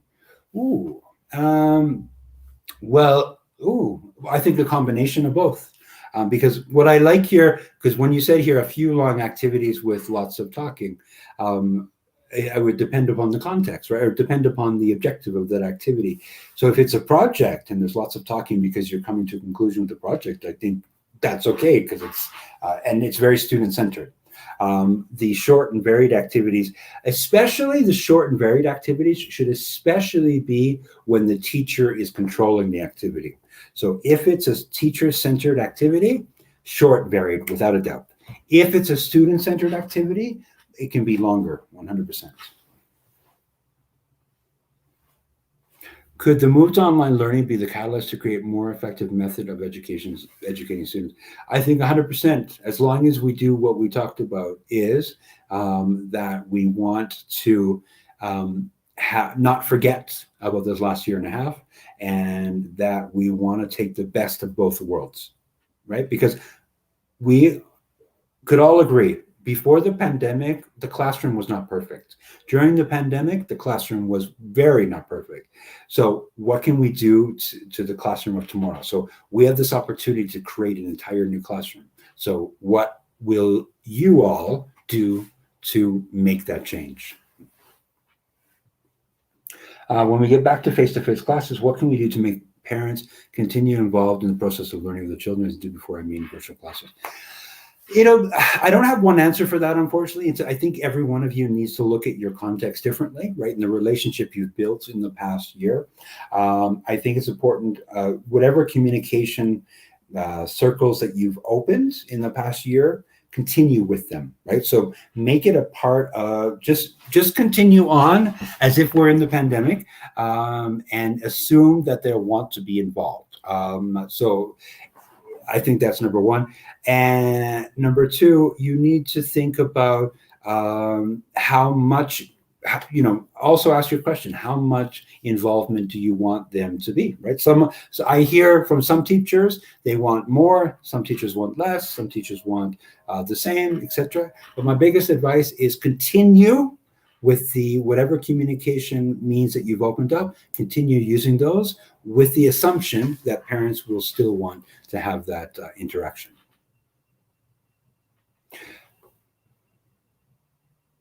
Carmen, thanks, Brad. As teachers, we have to be ready to go on changing for the better, of course. Perfect. Yes, agreed. Very good. Perfect. Good. Hello, Thank Peter. you. Hi. Thank you very much, Brad. That was great. Lots of information there for teachers to take in and get ready for next year when we'll be back with face-to-face classes. So thank you very much, Brad. And thank you very much, Cambridge University Press. Perfect. Thank you. Thank you very much, everyone. Thank you. Have a beautiful day. So thank you so much to the speakers for their participation and to all you, the teachers who have connected this morning. It's been a really productive morning. So now we have a break for lunch and we will reconnect a few minutes before 3 in the afternoon.